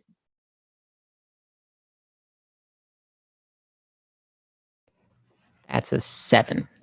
Oh wow, a 7 again. It came back. Okay, so you just get an impression then. Like a minor impression. He says he's okay. He is surprisingly okay in the department of like a little too okay with being dead. Like not like necessarily like yes, it was traumatizing. So he's a little, but it could just be like he's getting used to it. But you also get a feeling of ominousness, like concern in the back of his head. I mean, you're not sure what that is because it's like it could just be like, oh, I'm dead, so like what happens next? Ghosts just exist sometimes, so they could just be here. It could just be like, oh, what happens after death? Like now that it's here, is anything gonna happen? It could be something like that, but the only impression you get is like a bit of like, oh, now what? But that can mean a lot of things. So yeah, he continues like, I'm fine. It's weird that I can see you without my glasses, but spirit doesn't really matter about eyesight. It's tied to the physical. It's so weird. I wish I could take notes, but I can't figure out how to hold a pen yet. So like it's kind of yeah. It's a learning curve, yes. Yeah. Is there anything else you wanted to talk to him about, or else I will start? I think she just gives him another squeeze, just big ol' hug again. He is taken aback by the hug again because like he's not like expecting all the affection that's happening right now. And then he gives you a tight, warm hug back. And squeezes. And like stays like that for a little bit. Did y'all want to come in and talk to Ezra? Up to you. Yes, but at the same time, I want to make sure that they have their moment. So like Megan would probably wait until like it like they give some indication that they're done. We can talk more later, but I don't want to take up too much of your time. Okay. Thanks. And like pulls back, but like he slides his arm down your arm and then holds your hand. But goes towards everyone in that's like kind of huddled back there and not trying to be creepy, and giving the ghost a moment. But So I imagine we like close the doors and then like we like at least Megan, Mo and Millie might be doing it too. Yeah, like leaning up against the door trying to hear. Um and then once the door opens, just being like, oh, nothing. Get in here, you pervs. oh god. Hi. I'm sorry, Mo.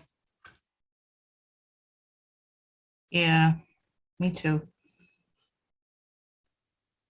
I know you don't like it when I say certain things, like treating me like a kid.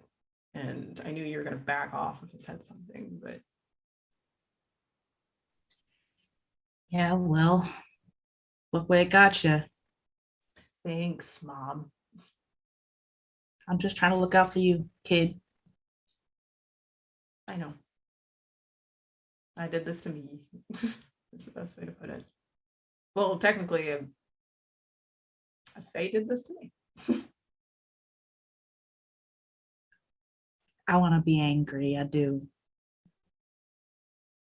I'm just, I never wanted to see you like this. I know. I'm not gone. I'm here. You sticking around? He like looks to the side. Yeah, as long as I can. And that's enough. You are a great mom. Not a mom anymore. Mm. He like looks at you and then Shut up. literally everyone. All y'all hush. Hush. Megan like hear it. throws her arms around Mo's neck. You're my mom. Hey, mushy kid. Seriously, thank you. And he like hovers over, not intending to hover because he's still trying to figure out the flight thing, and he's going to hug you as well. And it's gonna feel weird because like yeah, solid at most times, not solid other times. It's very difficult, but I hope you feel the love. Like squeezes. I love you too. It's the thought that counts. Okay. Also, Meg I leans over Mo's shoulder to look at her on the other side. It's like, did you tell them about it? they know. Uh turns out the Fae that got you is in the court of the Fae I made a deal with. So, But it's not my fault. She's a Fae then. Like he Yeah. looks off and it's just like, oh, that could mean a lot of things. I don't know anything about Fae. She's not as angry now. Okay, that's good. Why was she angry? I didn't know she was angry. Cause Meg. I took something that wasn't mine. Okay. You know how I like my magical artifacts, okay? They're just there. And they're so useful. Yeah, but like I danger- saved Mo's life with this one. Do not involve me in this.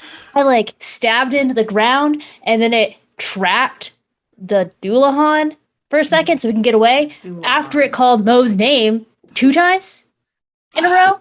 You little snitch. Ah. Okay. I remember that. That didn't feel great. I got called 4 times, I think. Yeah, that wasn't great at all. Mother dearest, how many times was your name called? 3, and I ain't your mother. Hey, we saved the day and prevented the fourth time after Cordelia gave her name to it intentionally. Oh my god. What am I gonna do with all of you? And Millie's over here with shadow figures. You can't be mad at me. Like, at least you know about my shit, Ezra. Shadow figures? He turns to Millie. I'm working on it. Thank you, Megan Frost, for everything. For everyone's dirty laundry. Oh, the Hey, last hey, name. hey!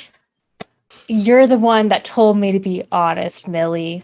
I'm just turning That over I a new did. leaf. I can see, and I'm very Gone proud for of a you. whole day. 2 days? 2 days. Been a bit. And I'm so tired.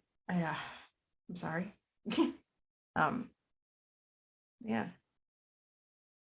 Are we gonna leave or like pack up a little bit, stay for a little bit? I for one am ready to go. No offense to the city, but my own bed sounds lovely right about now. It does. Okay, I would say like right now it is like 2 o'clock, 2 o'clock, 3 o'clock. So this is what I'm gonna do before time. Yep. So as you say that, Millie, and that everyone's trying to keep themselves scarce, your phone rings.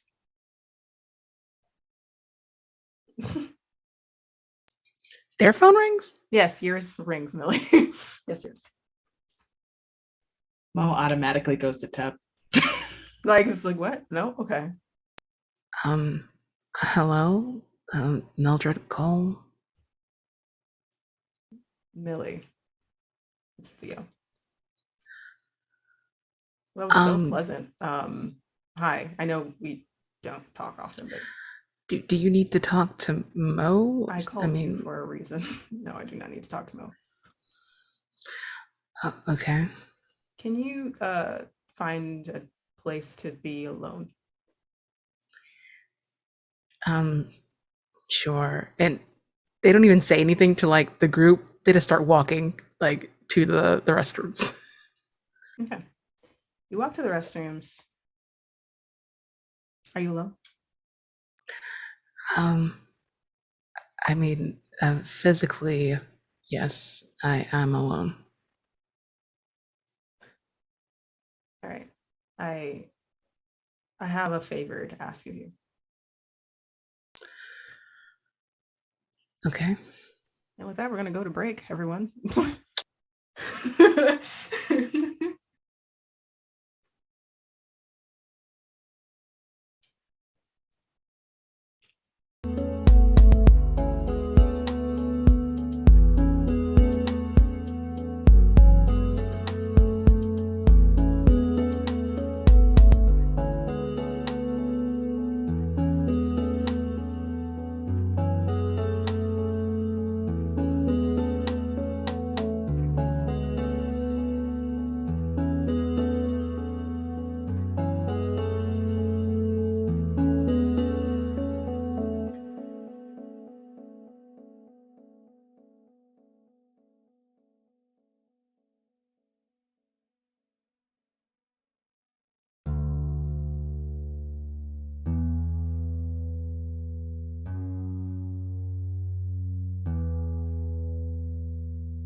Welcome back, everyone.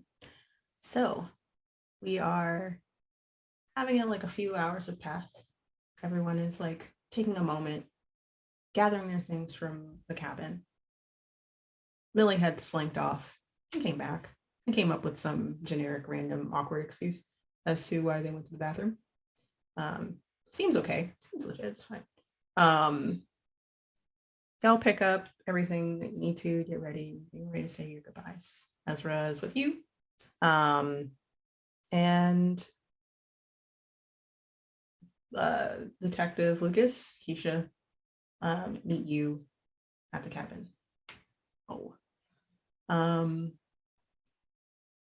And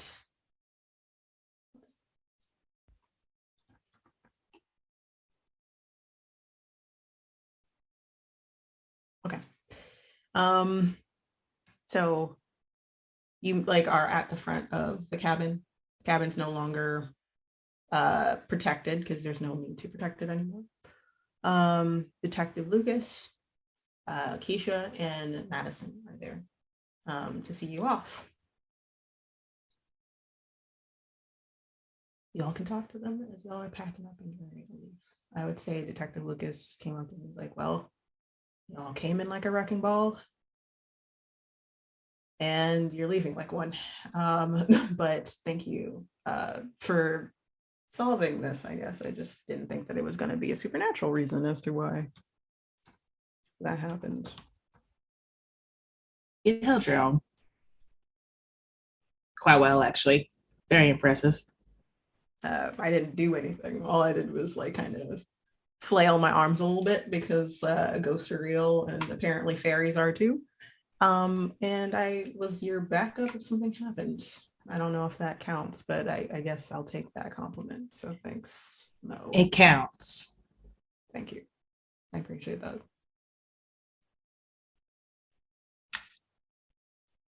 Look, I don't like cops. You know this. I definitely know that. Made it very clear several times. You're not so bad. Oh, well, thank you. I appreciate that very much. This is this I assume that you were and he kind of looks down at your arm, like or your hand. He's like, I just assumed you were taken already if this is what I think it is. And he like looks at you like a little like what? Curious? You know, is the mark still there? No, it's not. Like Okay. I should have said that. No, it dissipated. As soon as Willow went through the portal. You know, it's not the first thing, and it probably won't be the last. There, how often does this happen? Or how often do you do this? I mean, technically, we're not supposed to be doing the fighting. We're just supposed to be doing the investigating. But more often than it should. So you're not supposed to kill things or get involved like this? I mean, we never killed things here. They didn't kill nothing. Have before. I mean, yeah. Okay. And you are already breaking your protocol by like doing what you did with the funeral home and that paperwork that we all have to sign and missing persons report about then. Yeah. Okay. Yeah, we're used to that though. We're kind of the black sheep. I mean, were you gonna do it? Well, no, because I wouldn't have known that this was a thing. So thank you. Thank you. You're very sassy. Like I don't like this energy here. Like just gestures to all of like Megan. It's just like this is No, she's always like that. oh And? okay. Anyway, it was a pleasure knowing you all, Mo Jackson. To Damien. And if you ever so happen to come to our town again, not for hunting purposes, then I'm here. Sure. I gotta be honest, I don't know if we're ever coming back here, even if there was hunting purposes. Is it that horrible? Like he like looks around and he's like, I know it's like that weird like small town vibe, and but it's quiet. Like I'm not getting shot at all the time, so that's nice. My friend died here. That's also fair. But he like his eyes slide over to Ezra, who's like hovering next to Cordelia. He's like, yeah, he did.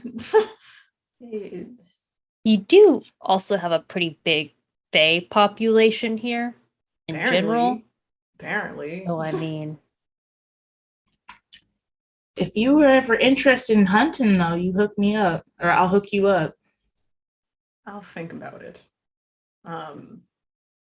Yeah, I'll think about it. I just need a moment to think about the fact that there is more than what I thought. That makes sense. More than you could ever dream. Wait, so and he like starts going to spill. So is there vampires? Like, is that a thing? Yeah, Werewolves? yeah. Like goes like gestures to like Cordelia and Ezra. I'm not going to ask that question because you already know that they exist. Fairies. No, we Alright, don't. cool. He like he's just like, I'm not going to dignify that with a anyway. hey, we're related. Can you tell? Cordelia like- and I. Oh, it's the hair, isn't it? No, like you have pink hair. That's not how that works. I can meant more kinda the see- attitude. I can see it. Disregard Yeah. for authority. Ah, yeah. Okay. Yeah. Oh, yeah. I can see that. Yeah. That makes sense. I'm gonna miss you. I'm gonna miss all of you. This is gonna be fantastic. All right. So that said, did you want to talk to anyone else here? Keisha, Madison. Okay. So as y'all are saying goodbye, Detective Damien Lucas is being awkward as all hell. Y'all pack in, they help you. They wave bye to you as y'all pull away. You go through the middle of the town to leave. And as you're inclined or you feel the need, maybe you might not have meant it or anything like that, but you end up passing the coroner's office again. And as you're doing that, I would say whoever's on the left-hand side of the vehicle, so Mo's driving, whoever's behind Mo, I would say Millie for having the same sitting situation as before, like coming in. You peer out the window, you see like a van pulled up to the front. And it's a very familiar looking van. You've seen this van before. It's a cleanup crew van for the arcane core. It's usually what happens when hunters are being taken back that have either passed on or if they're in such a bad situation that they can't move anymore and they need to be transported. So that's what this is. It's and you gather to pick up Ezra's body. You remember that Aster had said that he got hit with paperwork like crazy that afternoon to transfer. That's probably what it was. You see a person there that's kind of like gesturing for people, like very tall figure person, tan skin, hazel eyes, really long black hair, wavy, pulled up into a bun. And as you're passing by to leave the town, they catch your eye. I would say Mo and Millie, as you're passing by. Can you both roll sharp for me? 9. And Millie? You're muted. Sure. There we go. 11. Oh, cool. 8. So you both notice things. So I would say, Mo, you notice as they're focusing on you, their eyes widen just a little bit as they notice you, kind of in recognition for a moment. But you don't know them. You've never seen them before. And you notice just for a split second, kind of like there's something off about their face, but you can't pinpoint exactly what it is. Like it's because you're like, yeah, I need my eyes on the road, so you don't get to figure that out. Millie, you figure it out because you got an 11. There's like scars on their face, and it's symmetrical scars. It's a little too perfect, too perfectly symmetrical is the best way to put it. So it's kind of like down the center of their nose, center of their head, under their cheeks, underneath right there. You can't see all of their body, like, so you can only see like from here up. But yeah, they're dressed in a trench coat. They look like they just came from like probably like an office is the best way to put it. Like they look very well dressed. I would say like business casual kind of with a trench coat. And they also recognize you too when they line eyes with you, and then they turn to continue doing what they're doing, which is gesturing as like you see a body rolled out on a stretcher, things like that. And then y'all keep going. They'll head back to headquarters. Ezra's in the back, talking with Cordelia probably. Megan, you still have the dagger, probably playing within the front seat. Mo is probably having another motherly speech in the front, trying to stop people from doing something that they probably shouldn't be doing, like putting their feet up on the dashboard. I was about to say, get your feet off my dash. And y'all Slowly puts one foot down but leaves one up. progress. Progress. And y'all keep going. It takes about 5 hours to get back to headquarters in the city. With that, we're going to like say this mystery concludes, but we're going to have some epilogue scenes, everyone. So you get a little bit of something going on here. Let me see who got to start first. All right, Megan. This is all going to be happening within the span of like a week or two. So y'all settle back in. Y'all grieve, but you're also happy that Ezra is there with you. Megan, where do you live? If you can like just come up with something. So I actually imagine that Megan might live at the headquarters and like where she can, because she doesn't want anything being traced back to where like an actual home, and so she's going to use the security at the headquarters. Okay, so I would agree with that. So you can, it's a way to also like, hey, you don't have to pay for rent. Like if you want to just like make bank, just get the money, don't pay for rent. Yep. You're paying in services, obviously it's fine.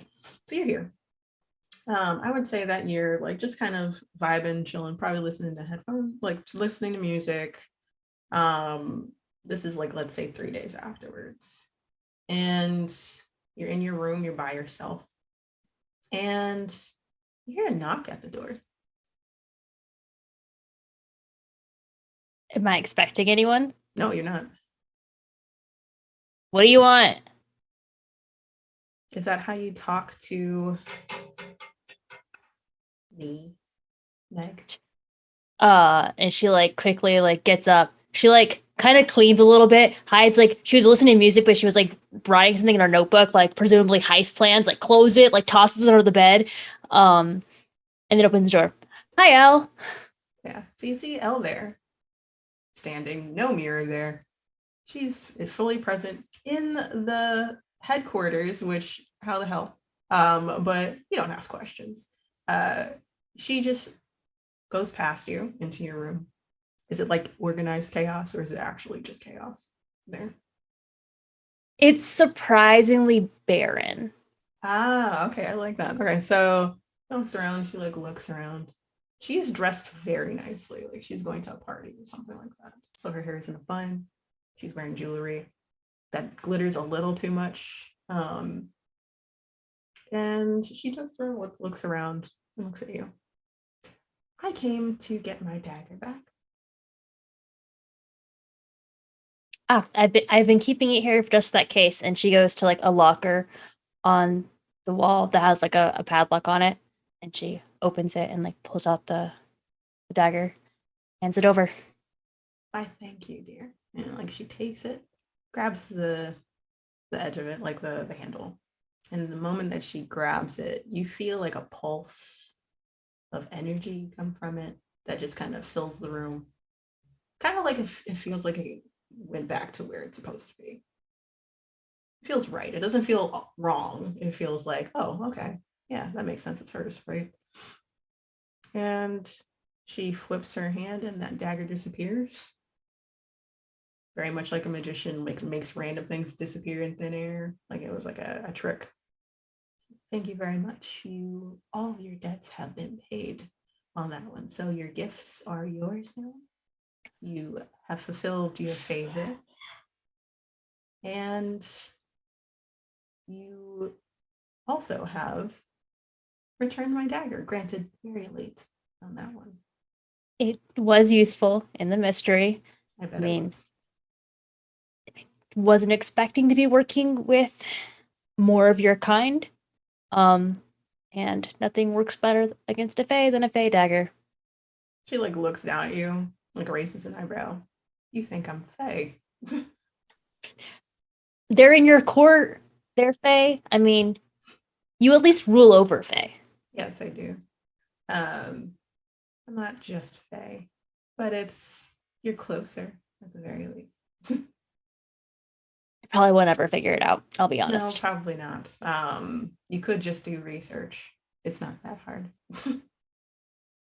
Our lead researcher was looking into you and couldn't seem to narrow it down much more than that, Mhm. other than being potentially a deity as well. Maybe. Exactly. Possibility. Sure. Who's to say? And then she like just like looks you over and she's like, I have another proposition for you if you are willing to take it. I have learned my lesson. I would need to know the terms this time. Okay, so you are willing to take it regardless. Okay, so we'll see. She like rubs her hands. She's like, okay. You have a great deal of magic in you, Megan Frost. Maybe it's time it has something to do with your bloodline, like that Cordelia Bennett. Or it could be something more. Who's to say? All I know is that I want that on my side. So how about this? I will give you further arcane knowledge about magic. Whatever you want, the library's open. In return, you have to do something for me. And it's withstanding, ongoing, because this is an ongoing learning expedition of magic from me. And what would I be doing for you? I want you to look into someone named Theo and give me as much information on them as possible. So, there's an expression that I'm sure you've heard of, Sure. and it's don't shit where you eat. She makes a face at that.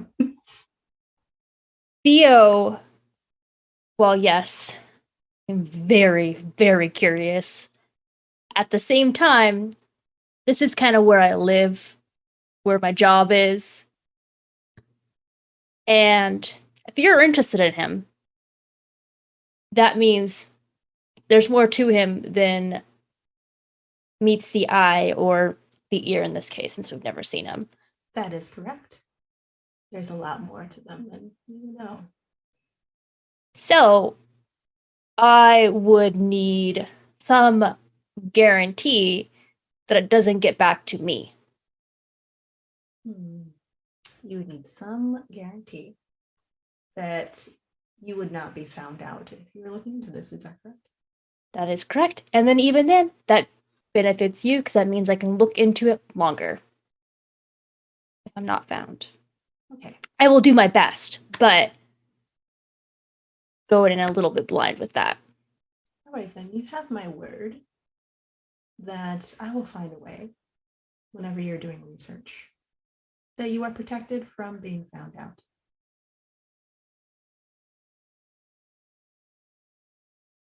Correct? Would that suffice? That'll suffice. Okay. Then we have a deal then. And she like lifts her hand up to you. Meg takes a sigh and then shakes. All right, shakes, and she's like, pleasure doing business again then. And her eyes go very bright blue at that. Very pleased. All right, next on that one, you're going to go to Mo. How you doing, Mo? Good. I think she's good. Okay. She's been working out nonstop. Okay, so you're at headquarters as well in the workout room or somewhere else? Sure, I'll be in the workout room. Okay. I probably have a home gym, but it's fine. It's entirely up to you. Like, so literally choose where you want to be. I think she'll be at home. She needs some space. Okay. So you're at home. And you're in your workout gym. I'm not sure if this is like the lower level or like it's a one level home. It's a 1-level home. Okay. So yeah, so probably it's closer to the back. You're working out, you have the workout room and stuff like that. Have water. And then you get a call on your phone. I'm wearing headphones Sweet. because I'm working out. Awesome. Hello? Hello, Mo Jackson. This is Janice Cullen. If I can just tell you, you know who this is immediately. Okay. This is like a higher up person at the core. So this is like a person that's like above Theo. Theo's like your handler. This is probably someone that would give directives to Theo or directives to y'all directly.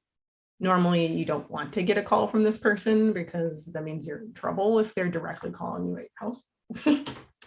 So, Janice, Cullen, what can I do for you? I hate to do this. And like, it's a very mellow tone. So, like, she probably does not care like what happens here. So she's like, your last mission with the unfortunate departure of Ezra, as well as not sending in backup ever to the scene when it was required. You're seekers. You're part of the seeker branch. You're supposed to classify and return. I know it is not your fault that Ezra passed. But there was a casualty.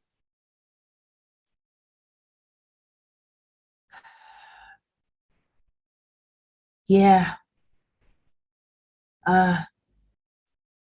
Look, we did the best that we could with what we got. And there was a lot of more convoluted than we thought it was going to be. Ezra included.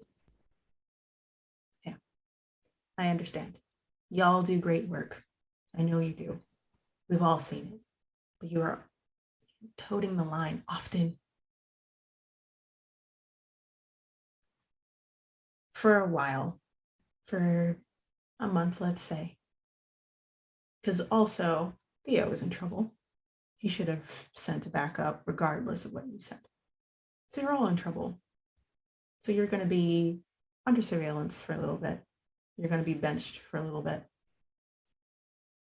You're only going to do local for a little bit, local jobs.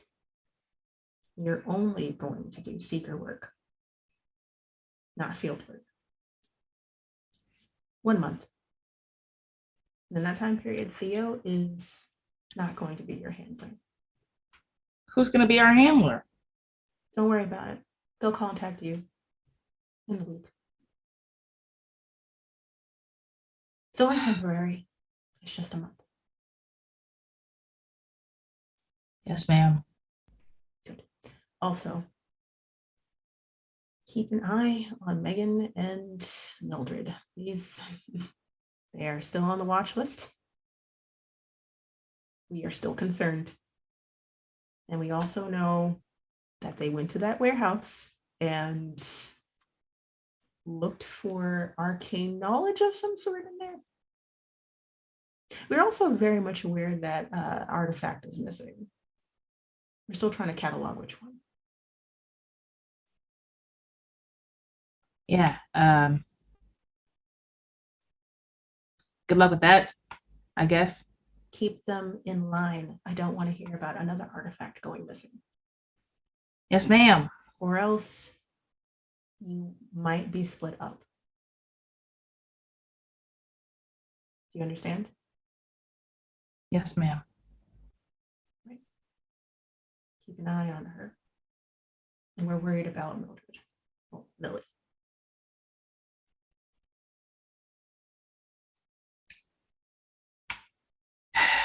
Yes, ma'am. I'll keep them in line. Good evening. And she hangs up. You too, you spy bitch. All right. Next, Cordelia. I had a question actually. Do you go everywhere Megan goes? Is that like because of the nature of how you're here in the first place? Yeah, so there was Cordelia was originally bound to a necklace, but then something happened and now she's sort of bound to Megan, so I don't think it's like you must stay within like 5 feet. I think it's more of a like general area, the general vicinity. Okay. An so- alternative I thought of, and we can retcon this later, is that you have to visit Megan like once a day, or like to return to her to like refuel the anchor, and then you can go again. I was curious because I was like, I like that actually. So I was like, okay, so if we'll stay in the same vicinity, but if you go off, you always have to return, or like you'll just kind of pop up to refuel is the best way to put it. Okay. So yeah, I mean, Megan stays at the headquarters, so it's all good. Don't worry. So Corey, you and Ezra are just like hanging out, probably like setting up someone, because Ezra used to do this, setting up the training for new recruits for hunting ghosts specifically. It's already wrapped up. So they're just reorganizing things in the background. Trying to ignore you is the best way to put it. But Ezra's there. They kind of regard him, and some of them are like, sad about it, but like also keeping their distance because Ezra is glaring them down because they're glaring at you, is the best way to put it. And he's like actively trying to figure out how to make himself corporeal or not. So he's trying to pick up a notebook and pen and figure out how to write with it, but he just can't. So he's like actively trying to do that, like on like a piece of,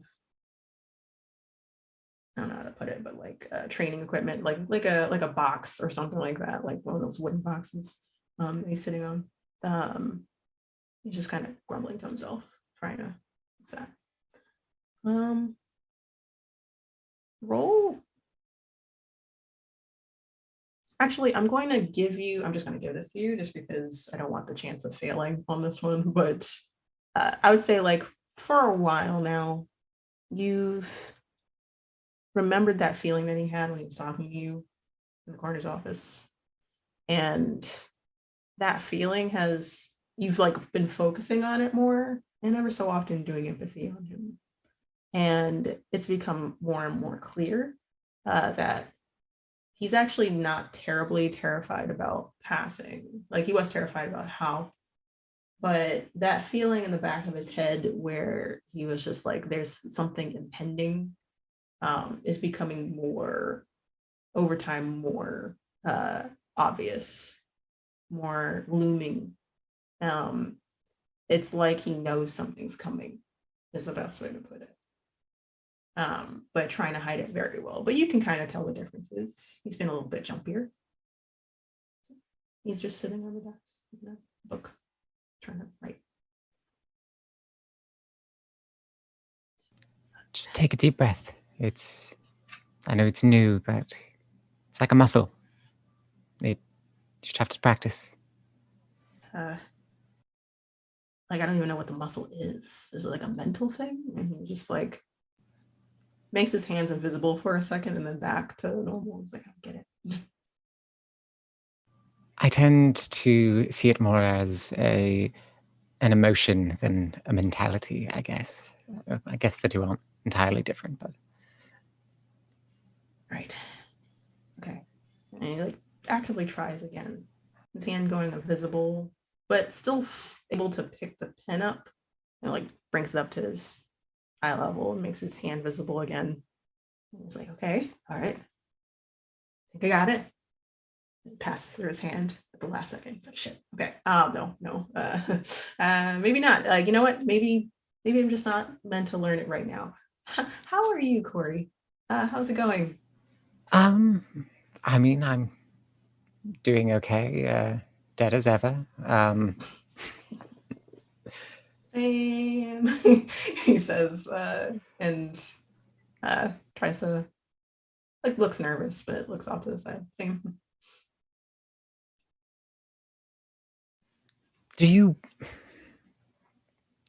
If you had the choice, would you want your/a body back?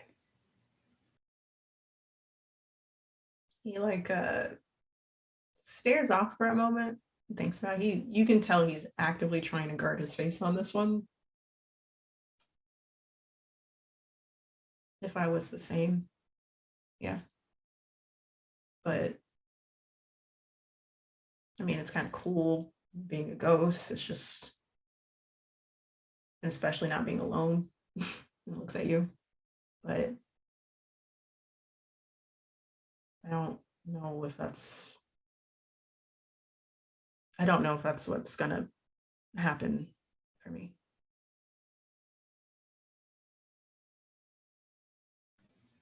Who knows? I mean, are you doing okay? I know that you're going through a change, and I know that a lot has happened, but Can we have a moment? He like looks at you, that looks at the people cleaning the room, and he's like, we're gonna leave for a second. We'll be back for the next group of people that don't know how to aim a shotgun, which I don't know how you don't know how to aim a shotgun. It's kind of like point and shoot. broadside of a barn. Okay. Come on, it's okay. Right. And then like he floats away. And y'all pass through the training room to go to the hallway. He slams into the door for the first time, like slams into the wall for the first time. Like fuck. Okay, and, like it is able to like go through the hallway through to another room that's like open, but like no one's like peeking in or anything like that. So the door's open. And it's just like a normal like office, like now like a like a break room is the best way to put it. And he like leans through. No, I'm not okay. And it's not. I know that death, being a ghost, if it was just a matter of dying and the afterlife, like I've researched it and I've seen it and I know what happens. It's either you go somewhere or this happens, whether it's a tragic death or before time, which is my case. I know what happens.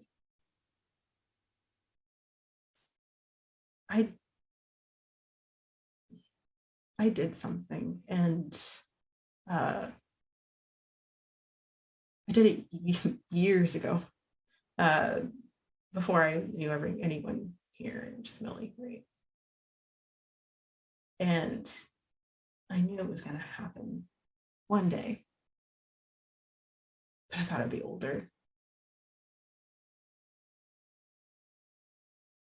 And because I got cocky and I didn't ask for help, it happened sooner. And I don't know what's going to happen.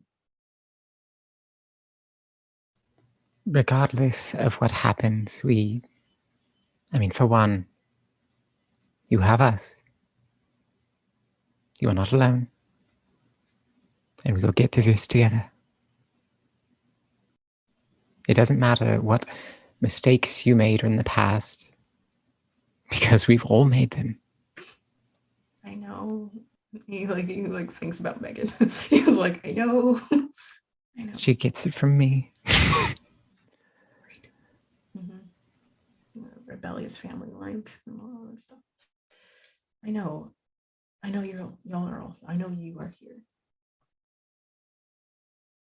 I don't know how long that will be the case.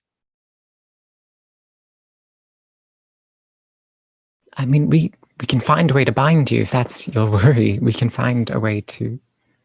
It's not about binding. If it was, I would have done that already. I would have even preferred if it was meaning to leave y'all, I would have preferred to immediately pass on if that was the case.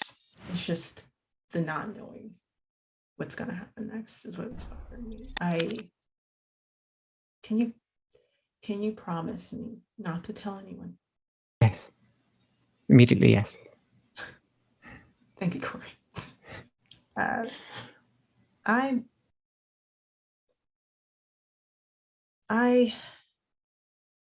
In order to be better, I was already okay at magic. I was good at magic, but in order to be better at it, to hone it, to learn more about it, I made a deal with someone. And it's something I knew. I didn't just make random deals with random entities I knew nothing about, like a certain someone we all know. But it is so nebulous what it could mean for me.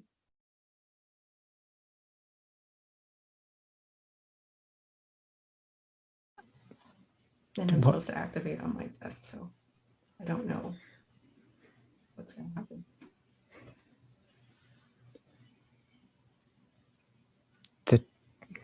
Do you remember the terms? Do you? It was very open-ended. It was when I die, my soul will be to the service of whoever holds that contract. And I trust them. And I trust them to not be horrible, but still.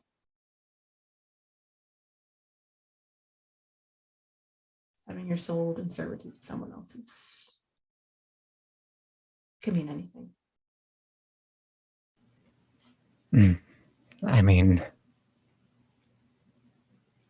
It's quite a lot to take in, but sorry. No. Nothing of the sort. It's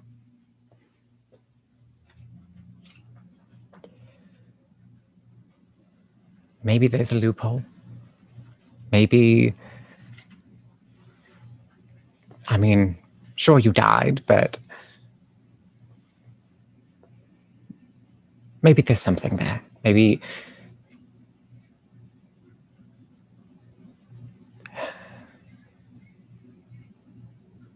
I don't know. I don't know, Corey. But I don't know when this is going to happen. I don't know what's going to happen in response, but one day I just won't be here.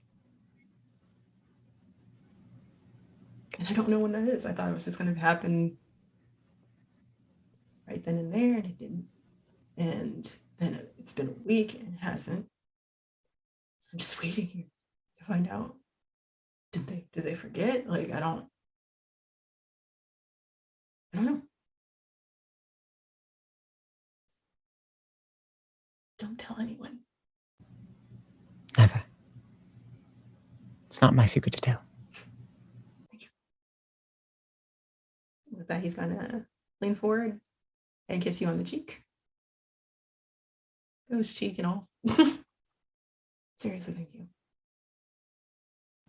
Anything. And with that, you're going to go to Millie. All right. Millie, you've been called. It's been 2 weeks. 2 weeks ago, 2 days ago. Ezra stopped showing up. You have no idea where he went. But you have a feeling. You had a conversation about this with someone. And you didn't think it was going to be so sudden. So one day you come in. Does Millie stay at the headquarters too, or do you actually have an apartment and a place to stay? I think there's somewhere like on headquarters. So you Like, also live in there- headquarters. Like everyone's living in headquarters, okay. So cool. So 2 days later, after Ezra vanishes, everyone's nervous. Mo has been shouting, trying not to, but eventually like escalating her voice to a degree where like maybe he just can't hear me.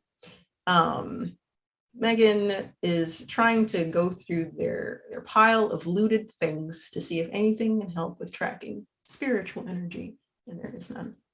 You also help out in vain because like he's not here, but you still use your magic because maybe, who's to say?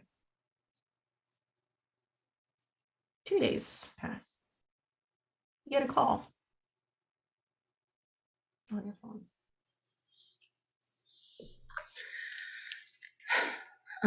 Hello? Millie, Yes. could you come to basement level, please?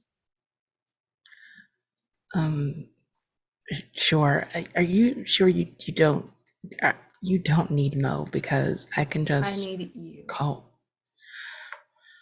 Okay. You have abilities of the deep, Millie. We had this conversation. You're the only one that could do this with me. Okay. I'll be right there. Okay. So you hang up. You are directed to go to so let's say you're at I'll describe the headquarters. It's like a old factory that looks like it's abandoned to normal people.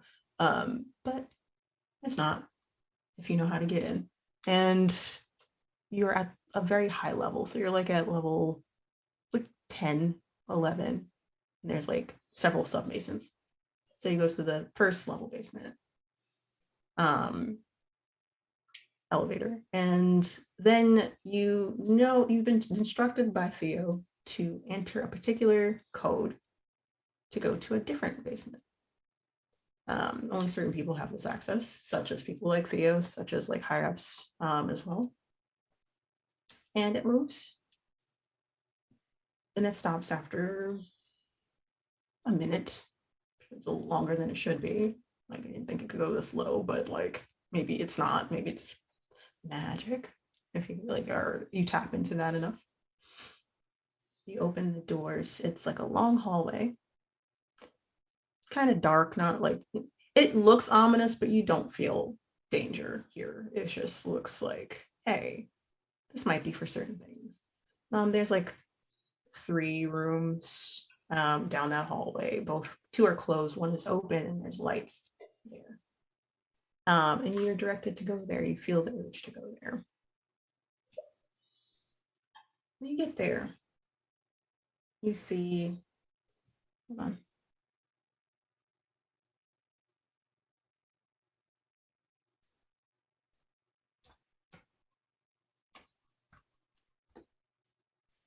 you see a man there. You remember seeing him, actually. If you remember correctly, at the coroner's office, loading up Ezra's body. You remember correctly. Tan skin. You get a better look at those scars now. Not wearing a jacket anymore. Like he's still wearing like a button up and slacks, arms rolled up. You see like the scars go down his neck, his arms. And he looks at you. And in the middle of the room, there's like a setup, obviously. Sigils are on the floor. In the center, on a table, covered, is Ezra's body. It looks like no time has passed, no decay has happened in this time. It's kind of, you automatically know it's because magic was keeping him in some form of stasis, probably. Maybe. You can easily do that. It's not hard. He's standing at Ezra's head. And he brings you, he like gestures you in. And they approach. I am sorry to have to ask you to do this. It's fine. If we can just rip this band-aid and just get this over with, I would be very happy. Is this why is Ezra here? And like they gesture to like the room itself. Yeah, actually, when you say that, Ezra kind of peeks his head around a pillar, like waves before like floating And they over. just give a little awkward wave back. It's kind of like holding, like that awkward pose of like holding your elbow with your hand as you're like kind of like not sure what to say. Hey, Mills. Okay. Is there any preparation on my end, or I just No preparation. let loose? Or Don't okay. let loose. Please don't, for the love of God. Like but yeah, I was like, please don't. That's not what I need. Okay, so the only way this works, and the only reason why this is going to work, is because Ezra died before his soul was claimed by natural death, I guess is the best way to put it. Plus, he looks to Ezra. He made a deal with me. So he has to fulfill his bargain.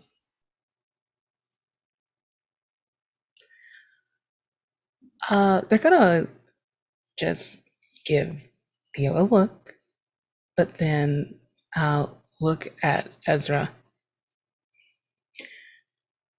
Is this what you want?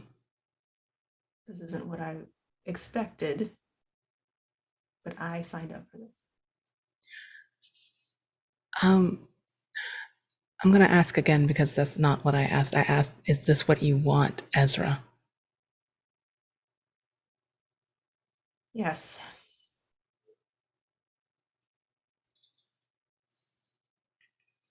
Boy, there's no insight in this fucking game. I know. God damn. Okay, anyway. They're just gonna take his word for it, I guess. Okay. It's okay. Man. I'm feeling otherwise, but that could just be my general anxiety. So I'll be back in no time. Okay, just you're back now. as a fucking ghost, and I would prefer to stay like this than this. Yes, fine, but this needs to happen, or things will go very wrong. Okay, so please do this for me. And they're not even gonna like hide it. You know, and I know that I can make things go very differently if needed be. No, please do it this way. This is the safest way. It's not the right way. It's my way. And you see what happened when we went your way, huh? You're still going to do it, please. Okay. And they just break from that conversation and go over to his body. Okay. So Theo watching this, like not interfering whatsoever, just blank face. Gestures for you to go at his feet. Okay. Grab both of his ankles. And then he like puts his hands on either side of Ezra's head, body-wise. And he instructs you, pour as much energy of the deep as you can at his feet. And I will pour as much of my energy as I can from here. Okay. All right. Roll, use magic. My dice have been quaking in my palm the entire time. Oh boy. I have the power of God and anime on my side. Barely. That's an 8. Awesome. Okay. So give me a moment because I actually have to do the same thing. So we'll see how this goes. Cool. I got a 10. So the energy travels down your arms. Darkness, flickers of green, flickers of purple, red, and black, and smoke start to bleed in to Ezra from his ankles. And if you glance up long enough, Theo looks very concentrated, and you see energy of bright blue, white light, yellow light. It hurts your eyes a lot, actually. You feel like you need to leave, actually, but you stay firm and rooted, probably because of the nature of this ritual. If it were just you against each other, you would not want to face Theo, whatever they are. And you see that energy pooling from the top of his head down, and it eventually meets in the middle. And in 1 minute, Ezra is gone. His ghost just evaporates. The rings of sigils around the table on the floor light up from the center going out. You're not sure what they are, what language that is, because that's not sigils you know either. But the light gets resounding and blinding. And then all light is gone from this room for a split second after, I wouldn't say an explosion happened. Then it just meets its quota and evaporates out. If there were candles, they're out. If there was lights, they snapped off. And then slowly, the light comes back on. And then Ezra's eyes snap open. And Theo looks down at him and says, "I'm very sorry." And that's our end, everyone. Thank you so much for coming and watching. Y'all are phenomenal. This was great. And yes, this was a massive cliffhanger. I am so not sorry, but I can also say that because of that cliffhanger, as you can probably tell, there might be more to this story. And it's going to be fantastic. So thank you all for sitting, watching, taking this ride with us. This was fantastic. But without further ado, I'm Sade Smith-Edwards. I am your keeper for this evening. And it was a pleasure. I am Sade Ambrose, they, her, she, them. And with that, I'm going to go to the top. Red, who are you and where can people find you? Hi, I'm Mischievous Red. I am found on my own channel, but also one of the co-founders of Huntsman's Hydra, which rated in earlier, so you may have seen them. Yeah, thank you, Sade, for this massive twist at the end that I don't think any of us predicted until like the last 20 minutes, or we're just like, wait a second, all leading to this. Wait a minute. But yeah, so that's me. That's where I'm found. All right, cool. Jazz, who are you and where can people find you? What up? I'm Jazz, also known as Cinder Scoria on Twitter. That's where I mostly hang out. You can also find me on Zeal Zaddy's channel tomorrow on Tuesdays. I play Jada. And I think that's actually the last of the stuff that I have streaming now. Thank you, Sade. This was amazing and so much fun. I'm really excited for other stuff to happen whenever we pick this up again. Thank you very much. Awesome. Thank you. I'm excited too. All right, Iris. Who are you? Hi, my name is Iris Wyndham, and you can find me at Iris Wyndham VO on Twitter, that is. And then I also have an Instagram, which you can find from there, or my website, which you can find from Twitter. And oh, goodness, Queen of Cliffhangers. I don't really have anything else going on at the moment. And I'm going to be, next. Okay. Then, who are you and where can people find you? Hi guys, I'm Vin at VinVoxVA on Twitter. I'm a tabletop performer, voice actor. Everything I do is on Twitter because at the end of every show, my brain is mush. So go over there. That's where I have my announcements. I post auditions and casting and all sorts of things. So check me out. Yeah. Awesome. And with that, we're under stream, but I will say that we are rating now Lost Caravan. They're doing a Monster of the Week one shot. Look at that. So let's raid over to them. So seriously, everyone, thank you all for sitting watching our 4-part series, and we look forward to seeing you again soon. Take care.